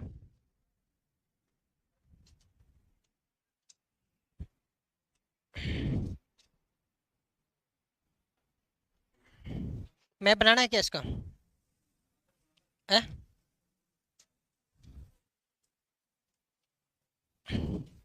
कभी तो बोल दिया करो नहीं। देखो एक मैप तो अपन बना ही चुके हैं, ठीक है। और मैंने आपको बता दिया कि भाई बाएं ओर से कौन सी मिलती है और दाईं ओर से कौन सी मिलती है। ध्यान रखना, मैप का हमने देख लिया कि भाई दाईं ओर से अगर ये नदी जाएगी तो इधर से सारी जो नदियां मिल रही हैं वो कौन सी आपकी, दाईं ओर से, ठीक है। और इधर से जो नदियां मिलेंगी इसमें वो क्या है आपकी, बाईं ओर से। बस एक नदी का ध्यान रखना, जो यहाँ पर जो आप बांध बनाते हैं, बांध है जो कौन सा, इससे पहले एक दाईं ओर से नदी मिलती है, कौन सी, एराव नदी। कौन सी मिल रही है आपकी, एराव नदी। बाकी सारी की सारी आपकी सोम और आपकी जो आपकी जाखम है ये आपके डूंगरपुर में इधर मिल रहे हैं। उसके बाद से अगर चाप की अगर बात करते हैं तो चाप कहाँ मिल रही है, बांसवाड़ा में आकर मिल रही है। चाप के अलावा अभी हमने लिखी कौन सी, एराव नदी है, ये भी कहाँ पर आपकी, बांसवाड़ा में इधर आपके मिलेगी, ठीक है। चाप नदी की अगर बात करते हैं तो आपकी ये उद्गम है इसका कहाँ, बांसवाड़ा से उद्गम होकर बांसवाड़ा में क्या है, ये जाकर मिल जाती है। जो चाप नदी जो हमने नहीं लिखी, साथ में लिखना चाहो तो लिख सकते हो चाप नदी। चाप नदी का उद्गम भी कहाँ से हो रहा है, इसका बांसवाड़ा से। और इसका समापन भी कहाँ पर होगा, बांसवाड़ा में। और बिछा मेड़ा की पहाड़ी है ना, यहाँ पर उद्गम भी पर लिखो, बिछा मेड़ा नहीं, एक अलग ही नाम है, बिछा मेड़ा से नहीं होगा, एक नाम याद नहीं आ रहा मेरे को, इसकी पूरा है जो कालिंजरा की पहाड़ी, कहाँ से, कालिंजरा की पहाड़ी, कालिंजरा की पहाड़ी, कालिंजरा की पहाड़ी से क्या है, इसका उद्गम होता है। ठीक है, बाकी ये डायग्राम हम बना चुके थे पहले। ठीक है, फिर भी अगर नहीं बनता है तो बता देना, कल बनवा देंगे।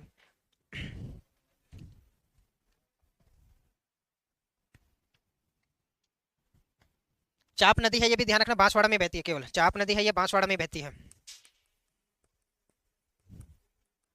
जैसे हमने कहा आपकी कौन सी नदी, मोरन नदी है, डूंगरपुर में बहती है, वैसे जो चाप नदी है वो क्या है आपकी, बांसवाड़ा में बहती है।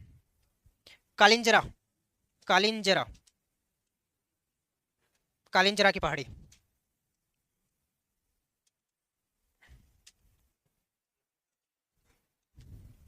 एक बड़ी नदी आपकी एक लूणी नदी बची है। ठीक है, उसके बाद में फिर अंत्य प्रवाही नदियां हैं, छोटी छोटी हैं, काकड़ी नदी है, इनको पढ़ेंगे आप, ये जो है छोटी मोटी, जो इनके बारे में इतना समय नहीं लगेगा। बस एक आपकी जो मेन नदी बची है सबसे बड़ी, जो भी जो इन नदियों में, वो कौन सी, लूणी नदी। लूणी और उसकी सहायक नदी होने के बाद में नदियों का चैप्टर लगभग आपका समाप्त है। उसके बाद में छोटी छोटी नदियां हैं, उनके बारे में, जैसे इन नदियों के बारे में लिखते हैं ना कि उद्गम कहाँ से, समापन कहाँ से, ऐसे ही उन नदियों के बारे में हमें लिखना होगा। ठीक है, अभी हेडिंग डाल लीजिए, मेन जो नदी है आपकी लूणी नदी। हाँ, हाँ लूणी नदी स्टार्ट करें। बाकी तो करवाई दिया, कोई बचा थोड़ी है इसमें, कोई मेरे हिसाब से तो कुछ बचा नहीं है इसमें। लूणी नदी, हाँ कालिंजरा की पहाड़ी है।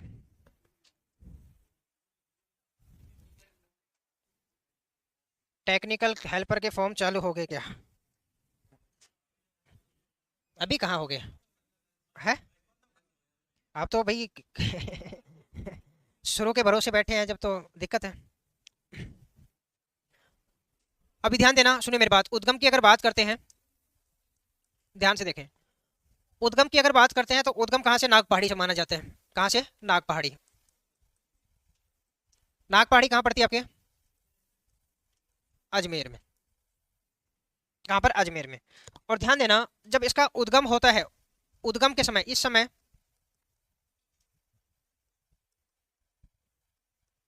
इसका जो नाम है, इस समय इसका जो नाम है वो क्या है, सागरमती, क्या नाम होता है, सागरमती, सागरमती नाम से। ठीक है, अब ध्यान रखना, इस सागरमती नाम से ये किस में जाती है, यह है अन्ना सागर झील, झील में जाती, अन्ना सागर भी बोल देते हैं, अन्ना सागर भी बोल देते हैं। ठीक है, अन्ना सागर भी आपको देखने को मिल जाएगा, अन्ना सागर भी देखने को मिल जाएगा, कोई ज्यादा इसमें सोचने वाली बात नहीं है। ठीक है, वहां में जाएगी। उसके बाद में ध्यान रखना, एक नदी और आती है, उसी में आप लिखेंगे गोविंदगढ़ में, ध्यान रखना, अजमेर के, अजमेर के गोविंदगढ़ में, गोविंदगढ़ में सरस्वती नदी, सरस्वती नदी में मिलने के बाद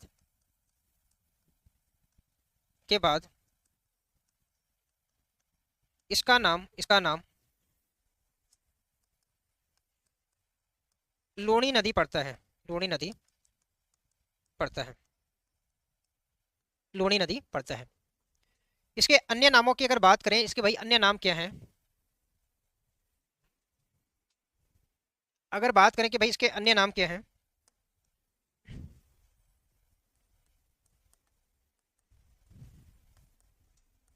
अन्य नाम की अगर बात करते हैं, तो एक तो सागरमती जो ऊपर लिखा है। ठीक है, सागरमती के बाद में एक नाम पड़ता है इसका, कौन सा, सरस्वती। ठीक है, सरस्वती के बाद में इसको लवणवती भी कहते हैं, लवणवती इसका प्राचीन नाम है, ध्यान रखना, प्राचीन नाम। एक क्वेश्चन बहुत बार जो पूछा जाता है कि कालिदास ने किस नदी को अंतः सलीला कहा है, तो ध्यान रखना, इसी नदी का नाम क्या है, अंतः सलीला, अंतः सलीला। और ये किसने कहा है, कालिदास ने, कालिदास ने कहा। तो क्वेश्चन ये भी पूछा जा सकता है कि अंतः लूणी नदी को अंतः सलीला नदी है किसने कहा, तो कालिदास ने। क्वेश्चन ये भी हो सकता है राजस्थान की कौन सी नदी को अंतः सलीला नदी कहा जाता है, तो कौन सी नदी, लूणी नदी को। ठीक है,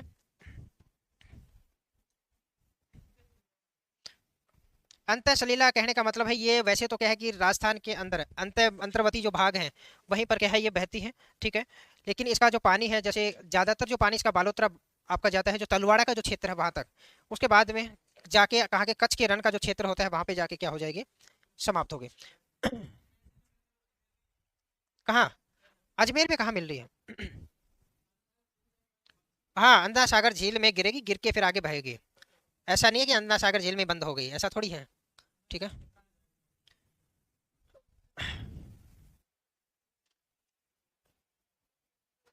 खुशी राम गुर्जर 15 तारीख से होंगे। भाई कितनी तारीख से होंगे, 15 से है। टेक्निकल हेल्पर का कोई बच्चा पूछ रहा है कि फॉर्म चालू हो गए क्या, एक कमेंट्स आ रहा है कि सर 15 तारीख से होंगे। अभी कंफर्म नहीं है। ठीक है, इसका मुहाने की अगर बात करते हैं तो ध्यान रखना मुहाना क्या है इसका, कच्छ का रण, कच्छ का रण गुजरात। मुहाने की अगर बात करते हैं या इसका समापन कहाँ पे हो जाता है, तो कच्छ के रण गुजरात में इसका समापन हो जाएगा। मुहाना भी बोल सकते हो, समापन भी बोल सकते हो।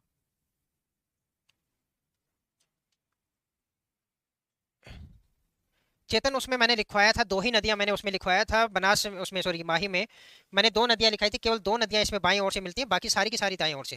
क्योंकि सारी की सारी याद करोगे, दो नदी याद करना आसान है, या छह नदी अगर दाएं से, छह सात नदियां दाएं से बह रही है वो याद करना आसान है। जो दो नदियां हैं बाएं से मिल रही है उनको याद कर लीजिए, बाकी कोई भी ऑप्शन में हो सब दाएं से होंगे।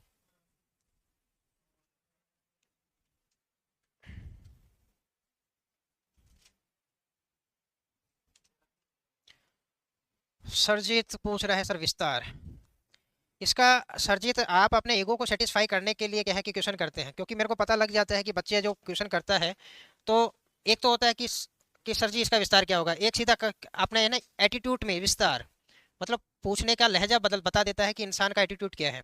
आप यहाँ बेशक मेरे सामने ऑफलाइन में नहीं बैठे, लेकिन ऑनलाइन में भी आपकी मनोस्थिति है, जो मानसिक स्थिति है वो मैं समझ सकता हूँ क्या है। एक बात है कि ये जानने की कोशिश करते हैं भाई पता है नहीं पता, अब पता है कि नदी शुरू की है तो विस्तार तो आएगा ही आएगा। अभी से लंबाई अभी विस्तार बता दूंगा तो फिर वो कहेंगे लंबाई, फिर लंबाई में अब इनको अभी बता दूं, फिर उसके बाद में कहेंगे राजस्थान में कितनी लंबाई, फिर मैं यही काम बच गया मेरे पास में। और वो तो मैं हूँ कि ऑनलाइन वालों पर ध्यान देता हूँ, नहीं तो कोई टीचर ऑनलाइन को पूछता भी नहीं, मैसेज भी नहीं देखता है। फिर क्या करोगे, मैं बात आपके मैसेज पढ़ना ही बंद कर दूंगा जब।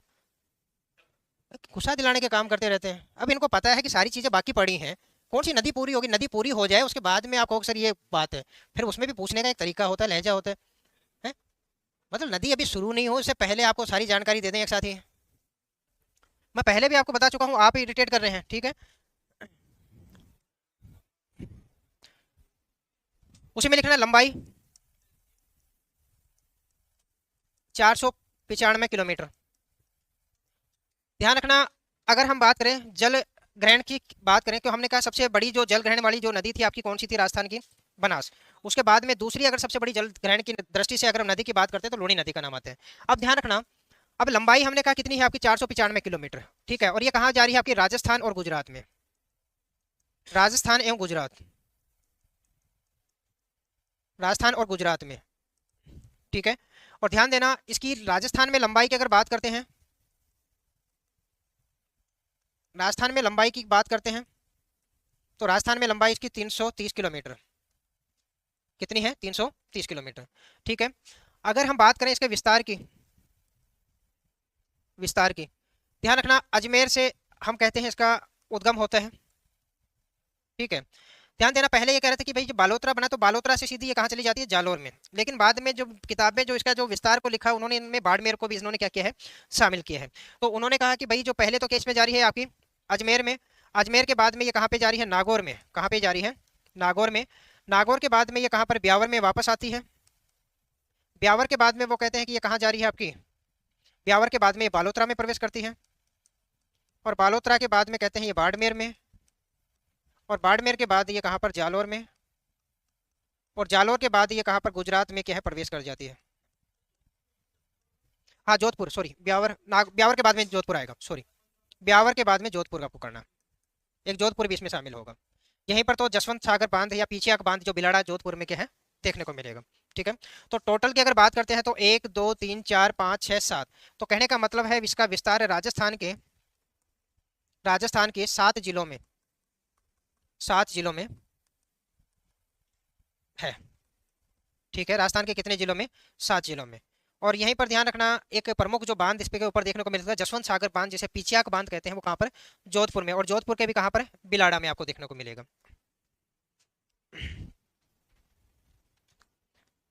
ठीक है, उसी में आप लिखना कि भाई, इसी में आप लिख लेना बालोतरा, बालोतरा, और बालोतरा का भी तलवाड़ा में यह नदी खारी हो जाती है। अतः इसे आदि खारी या आदि मीठी, पहले लिखो आदि मीठी और आदि खारी, ऐसे करना, आदि मीठी और आदि खारी और आदि खारी नदी कहा जाता है, आदि मीठी आदि खारी नदी कहा जाता है।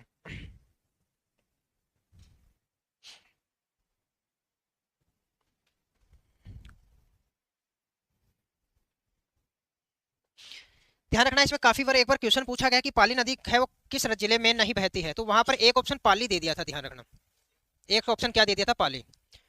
ठीक है, ये लूनी नदी का ही पूछा गया कि लूनी नदी है किस जिले से होकर नहीं बहती। ठीक है, तो उसमें क्या दे दिया, पाली।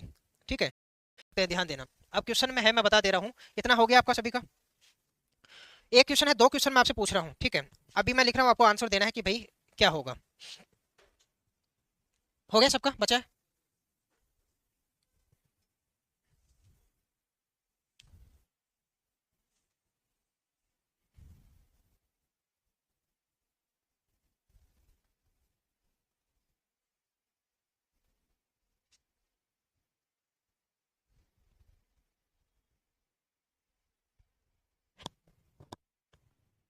हो गया, पीछे आपके पीछे लिख रहे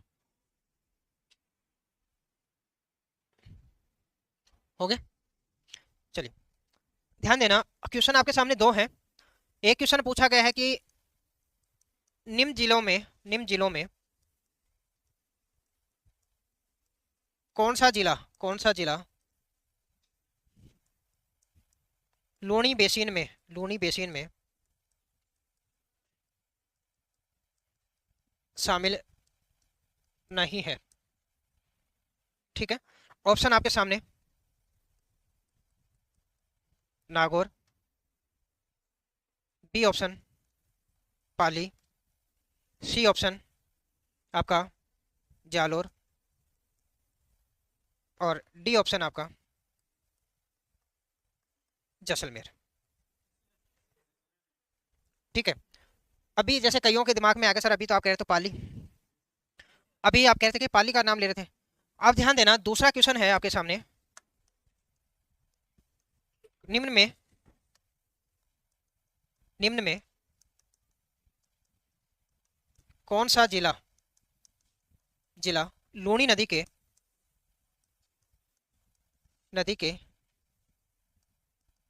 बहाव में नहीं है या सीधा सा है, किस जिले से होकर नहीं बहती है, सीधा सा ऐसा भी पूछ लीजिए। और वहां पर आपका ऑप्शन दे दिया जाए, ए नागौर, बी वही आपका पाली, सी जालोर, और डी बाड़मेर। ठीक है, अब ध्यान रखना, कईयों को लगता है कि बालोतरा से सीधा कहाँ चली जाती है, जालोर में। अब आपका आंसर होगा, ध्यान रखना, इसको अगर मैं क्वेश्चन नंबर 1 दे दूं, पाली। ठीक है, अब ध्यान देना, अब कहने का मतलब है कि बेसिन में तो इसकी सहायक नदियां भी शामिल हो जाती हैं। अब एक क्वेश्चन और है, उसका भी आंसर देंगे। एक क्वेश्चन और है आपके सामने, लूनी की सर्वाधिक सहायक नदियां किस जिले से आती हैं, किस जिले से? आती हैं। उसी में ऑप्शन आपको दे दिया अजमेर, बी ऑप्शन दे दिया आपका नागौर, सी ऑप्शन दे दिया पाली, डी ऑप्शन दे दिया बालोतरा। सर्वाधिक सहायक नदियां हैं, पूछ लिया कि भाई कहाँ से आती हैं, तो ध्यान देना, मैं बता दे रहा हूँ, इसमें आपका आंसर होगा पाली। ध्यान रखना पाली है, पाली इसके बहाव क्षेत्र में नहीं आता, लेकिन इसमें सबसे ज्यादा जो इसकी सहायक नदियां हैं उनका उद्गम कहाँ से हो रहा है, पाली से हो रहा है। और सबसे ज्यादा बड़ा बेसिन अगर बात करें, सबसे बड़ा बेसिन इसका क्या है, पाली से, क्योंकि सबसे उपजाऊ बेसिन की अगर बात करें तो पाली वाला जो पार्ट है वही आपका इसका सबसे उपजाऊ बेसिन के अंतर्गत में, जिसमें हमने आपको पढ़ा होगा रोही का मैदान पढ़ा था हमने, और इसके बहाव क्षेत्र को हमने क्या कहा था, गोडवाड़ बेसिन के नाम से जाना था। और उसी में रोही का मैदान है, वो रोही का मैदान का जो सर्वाधिक विस्तार है आपका, रोही का मैदान, रोही का जो मैदान है आपका, उसका सर्वाधिक जो विस्तार है, सर्वाधिक विस्तार कहाँ पर है इसका, पाली में। कहाँ पर है, पाली में। क्यों, क्योंकि सबसे ज्यादा सहायक नदियां पाली से आ रही है और उनके बीच का जो क्षेत्र है उसके मध्य उपजाऊ भूमि का क्षेत्र आपको देखने को मिलेगा। अब तीनों क्वेश्चन है, तीनों ही आपस में, ये तो मैंने आपको बता दिया यहाँ पर, तो अब आपका दिमाग लग जाएगा क्वेश्चन में क्या पूछा है। इसलिए ध्यान रखना, जितना आसान क्वेश्चन लगता है उतना ही वो हार्ड होगा। आपके लिए वो आसान लग रहा है, लेकिन क्वेश्चन पूछा क्या गया है वो आपको देख लेना। अब आपको पता है यहाँ पर भाव क्षेत्र, आप कहेंगे सर नहीं है, नहीं में आपने पाली कर दिया, और यहाँ पर आपने कहा सर्वाधिक है तो सर्वाधिक में भी आपने पाली कर दिया, लेकिन क्वेश्चन की लैंग्वेज देखो, लैंग्वेज है एक तो भाव क्षेत्र कहाँ से बहकर नहीं जा रही तो पाली में, लेकिन पाली से सबसे ज्यादा सहायक नदियां हैं वो आकर किसमें मिल रही है, लूणी नदी में आकर मिल रही है। ठीक है, तो ये ऐसे क्वेश्चन आए तो कर पाओगे, कोई डाउट। ठीक है, चलें, ये आपको पीपीटी मिल जाएगी, तो आप इसमें नोट करना चाहो तो बाद में नोट कर लेना इसको। ठीक है, नदी खारी क्यों होती है, हेमराज करेंगे, आगे चर्चा करेंगे नदी खारी क्यों हो जाती है। ठीक है, उसी में ध्यान देना, आगे लिखो इसमें, लूणी नदी, लूणी नदी पश्चिमी राजस्थान की सबसे लंबी नदी है। ठीक है, या आप कह सकते हो यह है पश्चिमी राजस्थान की एकमात्र प्रमुख नदी है, एकमात्र, वैसे तो घग्गर है लेकिन ऊपर ही रह जाती है, एकमात्र प्रमुख नदी है, प्रमुख नदी है। उसी में लिखें इसके बहाव क्षेत्र को गोडवाड़ बेसिन के नाम से, गोडवाड़ बेसिन के नाम से जाना जाता है। एक ध्यान देना, एक एक पेपर में मैंने कहा क्वेश्चन कैसा बनेगा, क्या बनेगा, हर क्वेश्चन की लैंग्वेज नहीं लिखवाई जा सकती। पेपर में जब बैठो तो मैंने कहा कि अपना जो विवेक है उसको ध्यान में रखना है। अब जैसे मैंने कहा ये क्वेश्चन था आपको पीछे, यही क्वेश्चन था, हमने कहा कि निम्नलिखित में कौन सा जिला लूणी बेसिन में शामिल नहीं होता। अब अगर वहां पर लूणी बेसिन के स्थान पर गोडवाड़ बेसिन लिखा मिल जाए, क्या लिखा मिल जाए, गोडवाड़ बेसिन लिखा मिल जाए, तो क्वेश्चन में कोई परिवर्तन हुआ है क्या। आपको अगर किसी को ये पता है कि लूणी बेसिन को ही हम क्या कहते हैं, गोडवाड़ बेसिन कहते हैं, और क्वेश्चन वहां पर पूछ लिया जाए कि भाई कौन सा जिला गोडवाड़ बेसिन में शामिल नहीं होता, तो भी आंसर आपका क्या रहेगा, जैसलमेर। कौन सा रहेगा, जैसलमेर। तो ध्यान रखना, वहां पर सब क्वेश्चन की लैंग्वेज नहीं लिखवाई जा सकती, थोड़ा सा अपना वहां पर विवेक है उसको ध्यान में रखना है। ठीक है, है? गोडवाड़ में आपकी जोजड़ी आएगी ना, एकमात्र आपकी जो आपके दाएं ओर से मिलती है, उसका उद्गम कहाँ से हो रहा है, नागौर से हो रहा है। ठीक है, चलेंगे उसी में आगे लिखना, गोडवाड़ बेसिन कहा जाता है, उसमें लिखना राजस्थान की, राजस्थान की एकमात्र एकमात्र खारी नदी है, ध्यान रखना, एकमात्र खारी नदी है। ठीक है, उसी में आप लिखेंगे एकमात्र खारी नदी है, उसी में लिखना इसकी सहायक नदियां, इसको भी आप एक लिखेंगे दाईं ओर से, दाईं ओर से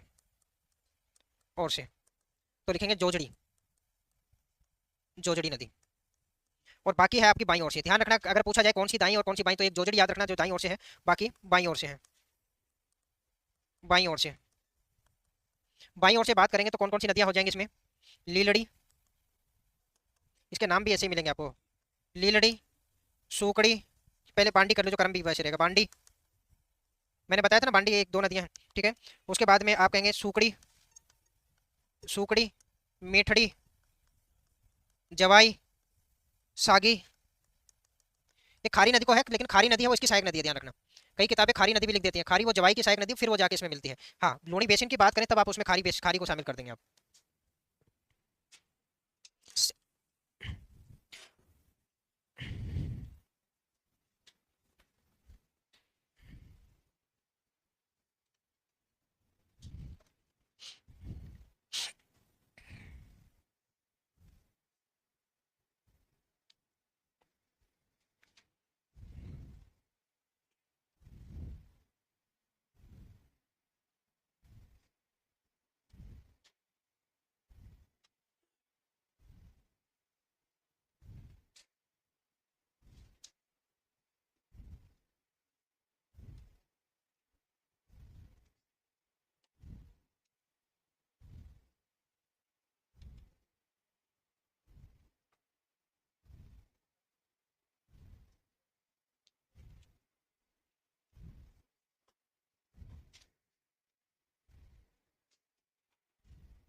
हो गया।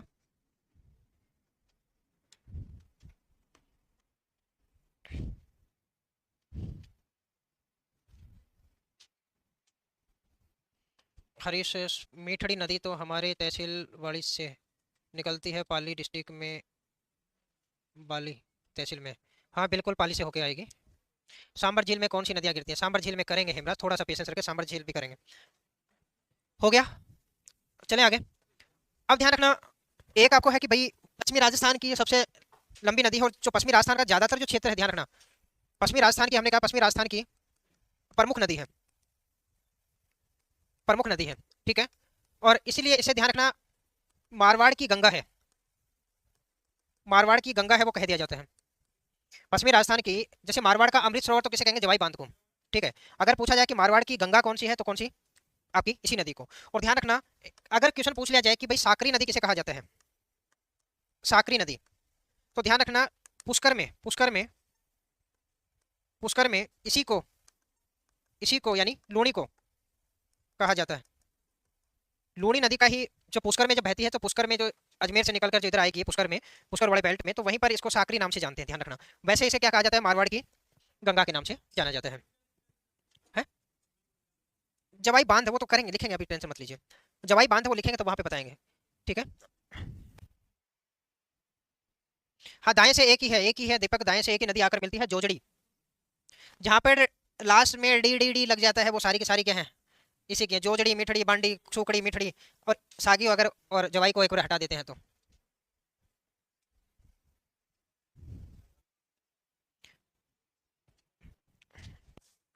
हो गया, बचा है किसी का? जो बचा है तो एक बार हाथ ऊपर कर दिया करो, मेरे को ध्यान हो जाए कि किसी का बचा है। लास्ट वाला साकरी नदी है, लूणी नदी है, उसको पुष्कर में क्या कहते हैं? साकरी के नाम से जानते हैं। हाँ। हाँ।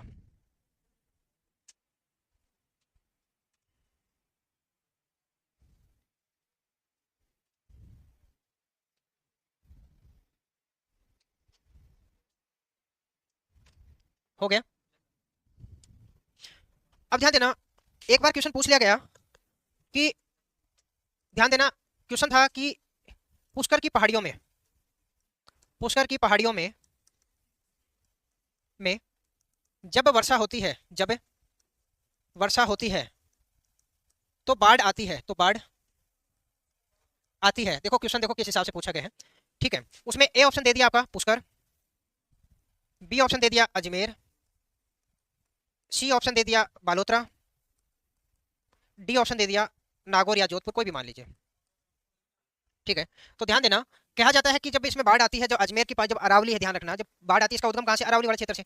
जब बारिश का मौसम होता है, जब अत्यधिक वर्षा होती है, तो ध्यान रखना, इसका जो पानी है उसे बाढ़ कहाँ पे? बालोतरा में आती है। और बालोतरा का भी जो तिलवाड़ा का जो क्षेत्र है, तिलवाड़ा जो क्षेत्र है, तिलवाड़ा के आसपास का जो क्षेत्र है, वहीं पर आकर बाढ़ देखने को मिलेगी। तो ध्यान रखना, तो उसी में आप नोट डाल के लिखना, लूणी नदी, नोट डाल के लिखना, लूणी नदी में वर्षा के समय, वर्षा के समय बालोतरा में बाढ़ आती है। बाढ़, इसी प्रकार की बाढ़ को, इसी प्रकार की बाढ़ को जालोर में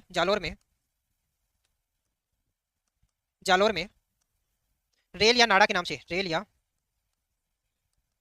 नाड़ा कहा जाता है, रेल या नाड़ा कहा जाता है। पजामे वाला नाड़ा नहीं है आपका, ठीक है। उसी में आप लिखेंगे एक नाम और लिखे, सेवज,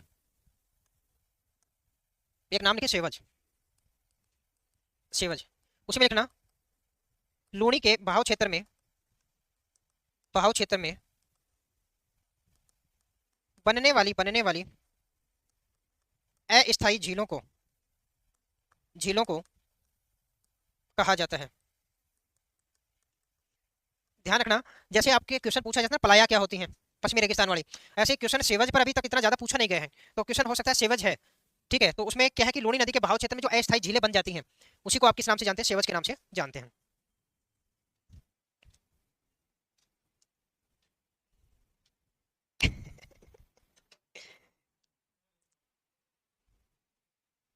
मेहनत करनी पड़ेगी, मेहनत करनी पड़ेगी। लास्ट टाइम कब पढ़े थे? लास्ट टाइम कब पढ़े थे? 2 साल हो गए। ध्यान देना। एक चीज़ पहले तो यह है कि भाई बहुत सारे विद्यार्थी देखते हैं हमसे नहीं हो पाएगा, पहले हो जाते हैं, ठीक है। अब मैं एक वास्तविकता, मैं किसी और का नहीं एग्जाम्पल नहीं लेता, मैं प्रत्यक्ष को प्रमाण की जरूरत नहीं, मैं आपके सामने खड़ा हूँ, ठीक है। मेरे पहले वाली अगर कोई लाइव देख लेना और अभी को मेरे को देख ले तो कोई कह नहीं सकता ये वही इंसान है। 10वीं क्लास बाई ग्रेस पास थी इंग्लिश में, बट्टा गोल था, ठीक है, 57%। उसके बाद में 10वीं के बाद में स्कूलिंग छोड़ दी थी, 2-3 साल दुकान पे काम किया था, मतलब कोई पढ़ाई लिखाई से कोई वास्ता नहीं है, ठीक है। उसके बाद में फिर 11वीं क्लास की संस्कृत से, ठीक है, वो भी सरकारी स्कूल में, उसमें भी कभी गए तो नहीं गए, उसमें भी फेल हो गए। 11वीं क्लास में भी सरकारी, वो उसमें गए नहीं और कुछ लिखा नहीं तो उन्होंने फेल कर दिया। तो प्राइवेट वाले तो पास करते थे, गवर्नमेंट वाले वो नहीं करते हैं, वो फेल कर दिया। उसके बाद में फिर मर गया, फिर नहीं पढ़ेंगे, फिर वापस से मन उचट गया, फिर वापस छोड़ दिया, फिर वापस से बोला कि यार कर ही लेते हैं। उसके बाद में फिर +2 किए, +2 में फिर बोला कि भाई उसमें छोड़ने का कारण भी वहाँ पे क्या है कि आज का जनरेशन में भी आज देखते इतना ज़्यादा नहीं है, पर वो आपके समय में पहले पढ़ा होगा, कोई बच्चा आर्ट्स लेकर रखता था और कोई साइंस वाला, 2 बच्चे हैं जैसे आपका मित्र, एक साइंस ले रखा है और आपने आर्ट्स ले रखे हैं। कोई भी बुजुर्ग गाँव में कोई पकड़ लेता था और बेटा क्या है, कैसा, बोल क्या क्या कर रहे हैं, बोला कुछ नहीं 12वीं कर रहा हूँ, 11वीं कर रहा हूँ, किससे, वो कहता आर्ट्स से, तो बोला ठीक है ठीक है, और वहीं पे वो कहता था साइंस से, और अच्छा साइंस ले रखे है, तो ऐसा लगता था बेइज्जती कर दी, तो बोला कि अब तो साइंस ही लेंगे। तो वहाँ से फिर +2 की, 11th वापस से फिर +2 की पीसीएम लिया, ठीक है, फिजिक्स केमिस्ट्री मैथ वाला। फिर मैंने कहा कि थोड़ा सा लोगों को लगे हम भी साइंस वाले हैं, पर वो है उस समय थोड़ी मेहनत भी की थी, फर्स्ट डिवीजन से पास भी हो गया, ठीक है। उसके बाद में फिर ग्रेजुएशन में, और इंग्लिश में जिसमें बाई ग्रेस लगी थी, और ग्रेजुएशन किससे की, बेटा की इंग्लिश से, पूरी किताब इंग्लिश में, कहीं हिंदी एक शब्द नहीं उसमें है, ऊपर से वो बड़ी माया, अब लगे रहो उसमें लेके उसको है। तो जैसे तैसे करके उसमें भी कोई ज़्यादा कोई ऐसा नहीं था, उसमें भी स्कूल में भी ऐसे होते थे, टीचर ढूंढते थे कि कहाँ गया बच्चा, स्कूल जाने कूदते थे पहले वाले, आजकल कहाँ कूदते हैं, पहले वाले पहले पीरियड से कुटना शुरू होते थे और लास्ट पीरियड तक दे दमादम। हैं? और उसमें भी भाई कभी कभार ये होता था, स्कूल जाते थे, जब स्कूल जाते थे कांपते हुए से, और जाते ही वहाँ पे प्रार्थना वरार्थना होती थी, खड़े हैं, उसके बाद में कहते थे 2 मिनट का मौन धारण है, फला फला के कोई परिवार में कोई गुजर गया, जितनी खुशी तब मिलती थी। हैं? तो, तो ऐसी स्कूलिंग रही है। उसके बाद में कुछ नहीं है, फिर उसके बाद में एक बार माइंड बदला तो माइंड बदला, ठीक है। उसके बाद में जो ग्रेजुएशन होगी, ग्रेजुएशन करने के बाद में भी 2 साल बैठे रहे, क्या करें कोई पता नहीं था। उसके बाद में अचानक से मूड बदला, भाई भाई तैयारी व्यारी करनी चाहिए। उसमें भी क्या है, कोई एक मित्र था, कोई मित्र तो क्या था, हमसे काफी उम्र में था, वो आईएएस वगैरह की तैयारी कर रहा था। तो एक दिन वैसे बैठे थे, उसने टोंट मार दिया बैठे बैठे, बोले तुमसे होना जाना तो कुछ है नहीं, तो चपरासी उपरासी बन जाओ कहीं।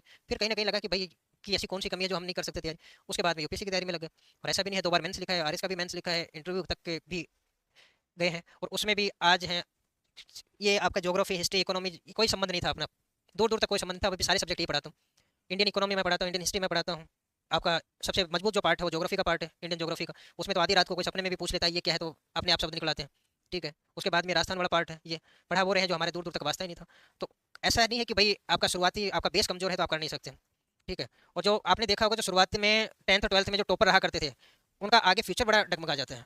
देखा होगा आपने, जो बचपन में जो भाई लोगों गांव में कहते थे ये बच्चा होशियार है, 90% इसके आए हैं, ये आए हैं, ठीक है। और वो आज भी कहीं ना कहीं देखते हो तो वो क्या पिछड़े हुए, क्योंकि वो अपना दिमाग को पहले काम ले चुके हैं। आपका अब आपका दिमाग फ्रेश है पूरा।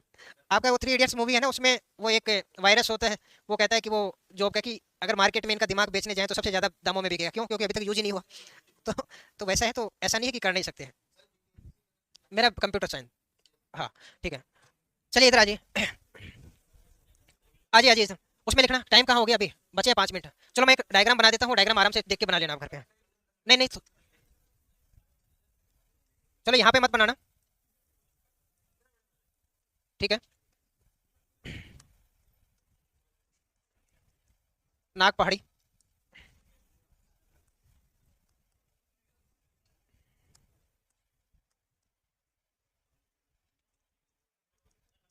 हाँ बनाना है, वैसे थोड़ी ऐसे मेहनत कर रहा हूँ मैं। अन्ना सागर अजमेर के अंतर्गत ही आएगा। और इधर से ये आगे बढ़ी, और इधर से एक नदी और आती है आपकी, कौन सी, सरस्वती नदी। बातें नहीं, ये क्या आपकी सरस्वती नदी, और ऊपर से जो नदी आ रही है वो कौन सी आपकी, नागमती, सॉरी सर, सागरमती होगी, नागमती का। बातें नहीं। और ये क्या है आपका, गोविंदगढ़, यहाँ पर एक क्षेत्र क्या है आपका, गोविंदगढ़, गोविंदगढ़, ठीक है। इसी गोविंदगढ़ से फिर ये नदी आगे बढ़ेगी आपकी, इधर आपका क्या पड़ जाएगा, कचकरन। ये कहाँ पड़ता है, कचकरन, गुजरात में, ठीक है। इधर से नागौर से, नागौर से एक सहायक नदी आकर मिलेगी एक तरफ, और इधर से आप कहेंगे एक आपकी आएगी लीलड़ी, लीलड़ी के बाद में एक बांडी, बांडी के बाद में एक सूखड़ी, सूखड़ी के बाद में एक आपकी मीठड़ी, और उसके बाद में एक जवाई नदी, और एक यहाँ पर आपको कर देनी सागी नदी।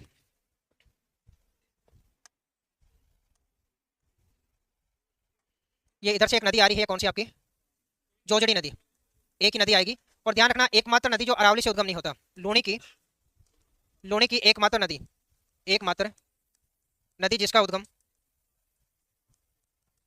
उद्गम अरावली से नहीं, अरावली से नहीं। इसकी जितनी भी सहायक नदियां सबका अरावली से होता है, एकमात्र नदी है, ठीक है। और ये आपकी सरस्वती नदी, ये आपकी कौन सी हो जाएगी, लीलड़ी। इनका क्रम भी याद रख लेना। इसके बाद में बांडी, बांडी की एक सुकड़ी के बाद में मीठड़ी, मीठड़ी के बाद में सबसे प्रमुख नदी कौन सी, जवाई नदी। और उसके बाद में आपकी सागी नदी। और इसी जवाई नदी में इसकी सहायक नदियां जो खारी नदियां वगैरह है वो आपको आके मिल जाएंगी। इतना सा आप बना लेना, बाकी कल अपन लिख लेंगे इसको, ठीक है। हाँ